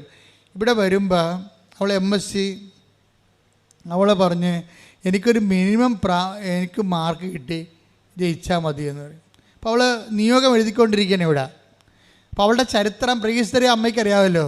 നിയോഗം എഴുതിക്കൊണ്ടിരിക്കണം, MSCക്ക് ജയിക്കണം, അതാണ് നിയോഗം. ഉടനെ അമ്മ അവൾ നടക്കേണ്ട വഴി അവളുടെ മുഖത്ത് നോക്കി പറയണം, എടി അവിടെ 3ാം റാങ്ക് എഴുതാൻ പറയും. നിങ്ങൾ സാക്ഷ്യം നമ്മൾ ഞെട്ടിപ്പോയി സംഭവം. നിയോഗം എഴുതിക്കൊണ്ടിരിക്കാൻ പറയാം, നീ 3ാം റാങ്ക് നീ ജയിക്കണമെന്നല്ല, നീ 3ാം റാങ്ക് എഴുതാൻ പറയും. അവൾ ഉടനെ ഇവിടെ എഴുതി വെച്ച് 3ാം റാങ്ക് എഴുതി വെക്കും. സ്വപ്നം പോലും കാണാൻ സാധനം. റിസൾട്ട് വന്നപ്പോൾ MSc 3ാം റാങ്ക്. പോരെ? അവിടെ റിസൾട്ട് വന്നപ്പോൾ MSc 3ാം റാങ്ക്. നീ നടക്കേണ്ട വഴി നിൻ്റെ മുഖത്ത് നോക്കി ഞാൻ നിന്നെ ഉപദേശിക്കും. പ്രസൻസാണ്. എന്താ കാര്യം? അവർ ദൈവത്തെ സ്നേഹിക്കുന്നു, അവർ സ്നേഹമൊക്കെ പണിയുന്നു. അവിടെ ജോലി ദൈവത്തിൻ്റെ ജോലിയാണ്. ദൈവത്തിൻ്റെ ജോലി ചെയ്യുമ്പോൾ നമ്മളുടെ ജോലി ആര് ചെയ്യും? ദൈവം ചെയ്തുകൊണ്ടിരിക്കും. നിങ്ങളൊന്ന് ചിന്തിച്ചു, ഈ സാക്ഷ്യം കണ്ടായി ഒരു MSc സ്റ്റുഡൻസിനെ അവൾക്ക് തോക്കുമെന്ന് കണ്ടിട്ട് അവിടെ കയ്യിൽ നിന്ന് പോയെന്ന് കണ്ടപ്പോൾ അവൾ നിയോഗം എഴുതാൻ വേണ്ടി വന്നപ്പോൾ ജയിക്കണേ വല്ലപാടൊന്നും ജയിച്ചു കിട്ടണേ അമ്മയെന്ന് എഴുതുമ്പോൾ അമ്മ നേരിട്ട് ഇടപെട്ട് പറഞ്ഞു അവിടെ 3ാം റാങ്കെന്ന് എഴുതി വെക്കാൻ പറയും. ഉടനെ ഇവിടെ 3ാം റാങ്കെന്ന് എഴുതി വെക്കും. അത് വെറുതെ എഴുതണം, ആകാശത്ത് എഴുതണതാണ്. പക്ഷേ പിന്നെ പേപ്പർ നോക്കണതും ക്വസ്റ്റ്യൻ ഇടണതൊക്കെ എല്ലാം വേറെ ഡിപ്പാർട്ട്മെൻറ്റൊക്കെ ചേഞ്ച് ചെയ്ത് എന്നിട്ടെന്താ ചെയ്യണത്? റിസൾട്ട് വരുമ്പോൾ 3ാം റാങ്കാണ്. അവൾ അപ്പം തന്നെ ഇടവക ദേവാലയത്തിൽ പോയി വെറുതെ കരഞ്ഞുകൊണ്ടിരുന്നു. ദൈവം എന്ന് പറയണത് ഇതുപോലെയാണ് അവസ്ഥയാണ്. നിങ്ങൾ ഇപ്പോഴും വരണ ഒരു ടേസ്റ്റിംഗ് പീരീഡിലാണ് കിടക്കണത്. നിങ്ങൾ പലരും ടേസ്റ്റ് ചെയ്ത്, ഇപ്പം നമ്മൾ അലുവയൊക്കെ വാങ്ങിക്കാൻ നേരത്ത് അലുവക്കാരൻ ഒരു വെട്ടിയിട്ടൊരു കഷ്ണം തരത്തില്ല, തിന്ന് നോക്കാൻ പറയല്ലേ. അവനെ കൊണ്ട് നമ്മളവിടെ നിന്നിട്ട് തീറ്റിക്കും. ചില പാർട്ടിക്ക് ഒരു സ്വഭാവമുണ്ട്, ഈ അലുവ എല്ലാ കടയിലും പോകും, ടേസ്റ്റ് എടുക്കും, അവൻ നിന്നിട്ട് പക്ഷേ വയറ് നിറച്ച് വീട്ടിൽ പോകും. അങ്ങനെയുള്ള ടേസ്റ്റ് തൊഴിലാളിയുണ്ട്. എന്നു കഴിഞ്ഞാൽ എല്ലാ അലുവ കടയിലും ചെല്ലുമ്പോൾ, ബേക്കറി കടയിൽ ചെല്ലുമ്പോൾ, പെരുന്നാൾ കടല ഉത്സവത്തിൽ ചെല്ലുമ്പോൾ അവരെന്ത് ചെയ്യും? ഉടമ്പടി അലുവ പല കളറിലിരിക്കുകയും അപ്പോൾ ഉടനെ ഒരാളെ ചെറിയ വെട്ടി കൊടുത്ത് കഴിച്ചോ, ഇതാണ് അടിപൊളിയാണ്, കോഴിക്കോടനാണെന്നൊക്കെ പറയും. ഉടനെ ഇവൻ അവിടെ നിന്ന് കഴിക്കും. ഇപ്പോൾ വരാതെ ഞാൻ പോയിട്ട് അടുത്ത അലുവ കടയിൽ പോകും. ഇവിടുന്ന് കൃപാസനത്തിന് പോയിട്ട് കലൂർ അന്തോണിസിൻ്റെ അടുത്ത് പോയി ടേസ്റ്റ് എടുക്കും. അവിടുന്ന് പോയിട്ട് വേറെ അവിടെ ധ്യാനകേന്ദ്രത്തിൽ പോകും. ഇങ്ങനെ ടേസ്റ്റ് തൊഴിലാളിയുണ്ട്. ടേസ്റ്റ് തൊഴിലാളി ഒരു കാലത്തും രക്ഷപ്പെടത്തില്ല. ഉടമ്പടി ടേസ്റ്റ് ചെയ്യാനുള്ളതല്ല, ഉടമ്പടി ജീവിക്കാനുള്ളതാണ്. മര്യാദക്ക് അത് കാശ് മുടക്കിയ സംഭവം വാങ്ങിക്കണം, അല്ലാതെ കണ്ടവൻ്റെ ഓശാരത്തിൽ നിന്ന് ടേസ്റ്റ് അടിച്ച് വയറ് നടക്കാൻ നോക്കരുത്. കാര്യം പറഞ്ഞപ്പോൾ എല്ലാം മനസ്സിലായില്ല നിങ്ങൾക്ക്? പല ആൾക്കാരും ഉടമ്പടി ടേസ്റ്റ് എടുക്കുന്ന ആൾക്കാരാണ്. എന്നിട്ട് അവർ ഇങ്ങനെ തൊത്തിയും മുടന്തിയും മുക്കിയും മുളിയൊക്കെ ഈ 90 ദിവസം എങ്ങനെയെങ്കിലും ഒന്ന് അവസാനിപ്പിച്ചെടുക്കും.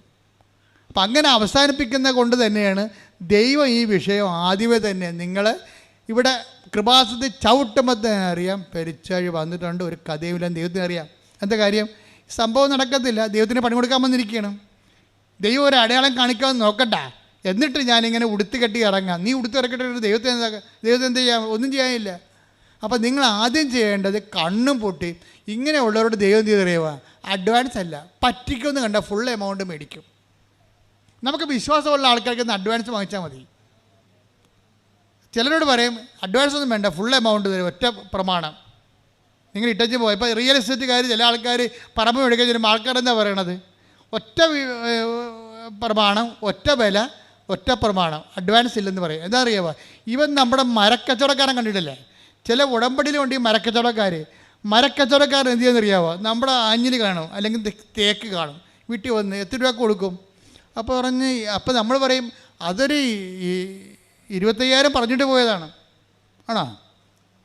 25,000 പറഞ്ഞിട്ട് പോയതാണെന്ന് പറയും.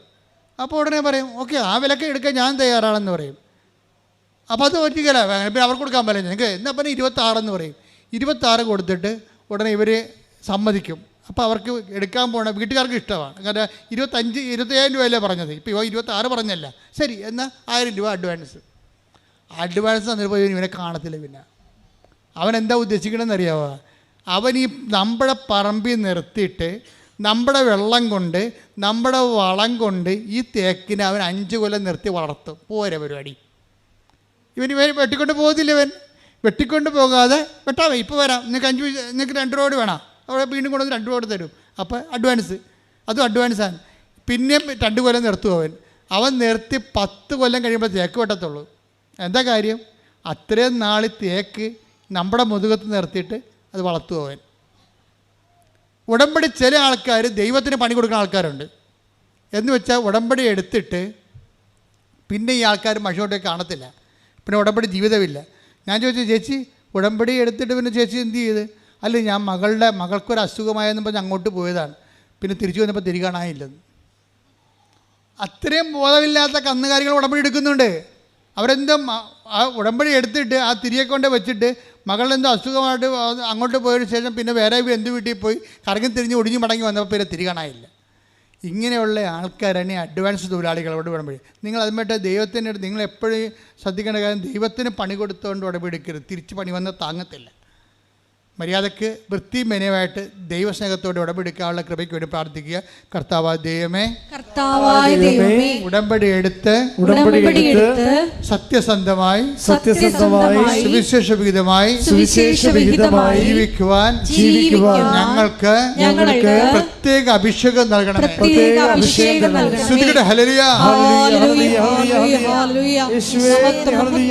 വിശുദ്ധ പരമ ദിവ്യകാരുണ്യത്തിന് കൈ ഇടത് കൈ നെഞ്ചത്ത് വെച്ച് വലത് കൈ ശിരസിൽ വെച്ചുകൊണ്ട് വ്യത്യസ്തങ്ങളായ മേഖലകളിലെയും രോഗസൗഖ്യ പ്രാർത്ഥനയ്ക്ക് വേണ്ടി നമുക്ക് പ്രാർത്ഥിക്കാം. ഓൺലൈനിലുള്ളവരും ഇതേ തന്നെ ക്രിയകൾ ചെയ്തുകൊണ്ട് ദൈവത്തിൻ്റെ സാന്നിധ്യം, കർത്താവിൻ്റെ വചനം ഇത്രയും നേരം കേട്ടതാണ്. ഉടമ്പടിയിൽ എങ്ങനെയാണ് പുരോഗമിക്കേണ്ടതെന്ന് നമ്മളെല്ലാം പഠിച്ചതാണ്. കർത്താവേ, അങ്ങയുടെ അവകാശവും അങ്ങയുടെ ഓഹരിയുമായിരിക്കുന്ന അങ്ങയുടെ സഭ അങ്ങേ നാഥനും രക്ഷകനെ ഏറ്റുപറഞ്ഞുകൊണ്ട് ശിരസിൽ അവരുടെ കൈകൾ വെച്ചിരിക്കുന്ന കർത്താവേ അവിടെ കൈകളെ കർത്താവ് നിന്റെ തിരുമുറുപാടുന്ന അണിപ്പെടുതാറുന്ന അത്ഭുത കൈകളായി മാറ്റണമെന്ന് പ്രാർത്ഥിക്കുന്ന കർത്താവേ, അടിപ്പിണർ പോലെ വൈതാക്കാലം ദൈവികമായ സത്യം അവർക്ക് ആവശ്യിക്കണമേ. ഉച്ചമ ഉള്ളംകാലം വരെ കർത്താവിൻ്റെ രക്തം പടരട്ടെ. എല്ലാ കൊശങ്ങളിലും പെശുകളിലും രോഗാതുരമായ എല്ലാ പെശങ്ങളിലും കൊശങ്ങളിലും കർത്താവിൻ്റെ രക്തം പടരട്ടെ. ലോർഡ് ജീസസ് ക്രൈസ്റ്റ്, സ്തുതിക്കട്ടെ. Hallelujah. Suck with the precious blood, or in peace spirit, I command you in the name of Jesus Christ to be healed. സ്തുതിക്കട്ടെ.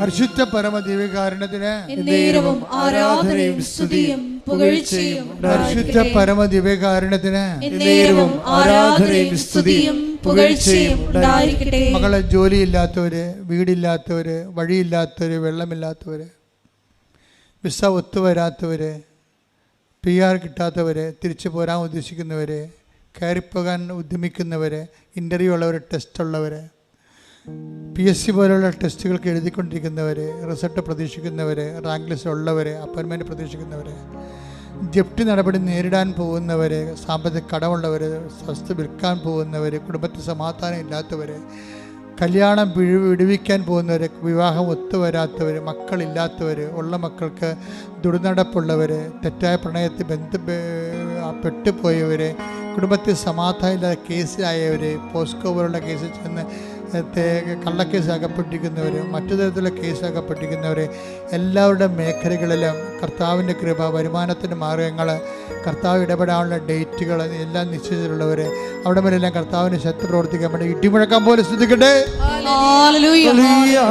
ഉന്നതമായ നാമത്തിന് സ്വസ്ഥം ചെന്ന് കർത്താവേ, അങ്ങനെ തിരുമുറവാർന്ന് വലതുകര മക്കളെ സ്ഥിതി വെക്കണമെന്ന് പ്രാർത്ഥിക്കുന്ന കർത്താവേ, വഴിയില്ലാത്തവർ, വെള്ളമില്ലാത്തവർ, വീട് കർത്താവേ, ജീവിക്കാനുള്ള മാർഗമില്ലാത്തവർ, ജോലിയില്ലാത്തവർ, വീട് നഷ്ടപ്പെട്ടവർ, വിസ നഷ്ടപ്പെട്ടവർ, വരാത്തവർ കർത്താവ്, വ്യത്യസ്തങ്ങളായ വിഷമതകളുടെ വേദന അനുഭവിക്കുന്നവർ, സമാധാനം ഇല്ലാത്തവർ, കുടുംബസമാധാനം ഇല്ലാത്ത കുടുംബങ്ങളെ ഒത്തുവരാത്ത കല്യാണങ്ങൾ, മക്കളില്ലാത്തവർ, ഉള്ള മക്കൾക്ക് രോഗങ്ങളുള്ളവർ, തെറ്റായ പ്രണയബന്ധത്തിൽ അകപ്പെട്ടിരിക്കുന്നവർ, കുടുംബത്തിൽ സമാധാനം ഇല്ലാത്തവർ, വഴക്കുള്ളവർ, അതിഥി തർക്കമുള്ളവർ, കേസ് അകപ്പെട്ടിരിക്കുന്നവർ, ജോലിയില്ലാത്തവർ, സാമ്പത്തിക തകർച്ചയുള്ളവർ, സാമ്പത്തിക കടങ്ങളുള്ളവർ, എല്ലാ തരത്തിലും വിഷമം അനുഭവിക്കുന്ന ഇടിമ കർത്താവിൻ്റെ വലിയ ശക്തി ഈ നിമിഷം ഇടപെട്ട് വരികയും മാരക രോഗങ്ങൾ, തീരാവേദിക ജീവിത ദുരിതങ്ങൾ യേശു ക്രിസ്തുവിന്റെ ഉന്നതമായ നാമത്തിൽ മാറിപ്പോകട്ടെ. ജീവിത ദുരിതങ്ങളും തടസ്സങ്ങളും നീങ്ങിപ്പോയിക്കൊണ്ട് നാമത്തെ, പിതാവായുടെ നാമത്തെ വീണ്ടും എന്നിൽ നിറയണമേ, നാഥാ വരേണമേ, സൗഖ്യം നൽകണമേ, നാഥാ വരേണമേ, എന്നിൽ നിറയണമേ, നാഥാ വരേണമേ, സൗഖ്യം നൽകണമേ. എല്ലാവരും മുട്ടാൻ നിൽക്കുക. അച്ഛൻ വിട്ടുപോയ കാര്യങ്ങൾ എന്തെങ്കിലും ഉണ്ടെങ്കിൽ മക്കളുടെ സ്വകാര്യമായ വിഷയങ്ങൾ, ഉടമ്പടി വെച്ചുപോയ കാര്യങ്ങൾ ഇപ്പോഴും നടക്കാത്തതുണ്ടെങ്കിൽ അത് മൗനമായിട്ട് ആരാധന പറയേണ്ട സമയമാണ്.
സമാപന ആശീർവാദം.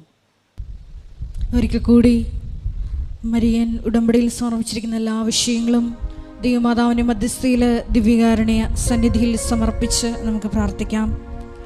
ശതാധിപനെ പോലെ ദൈവസ്നേഹത്തോടെ ജനങ്ങളെ സ്നേഹിച്ചുകൊണ്ട് കാരുണ്യ പ്രവർത്തികളിലൂടെയും പ്രേക്ഷിത പ്രവർത്തനങ്ങളിലൂടെയെല്ലാം ഈശോയ്ക്ക് സ്വീകാര്യമായൊരു ഭവനം, ദൈവത്തിൻ്റെ കൂടാരം നിർമ്മിച്ചുകൊണ്ട് കൃപയിൽ വളരുവാൻ ഞങ്ങളെ ഓരോരുത്തരെയും അഭിഷേകം ചെയ്യണമേ എന്ന് പ്രാർത്ഥിച്ചുകൊണ്ട് ശിരസ്സ് നമിച്ച് നമുക്ക് ദിവ്യകാരുണ്യനാഥൻ്റെ ആശീർവാദം സ്വീകരിക്കാം.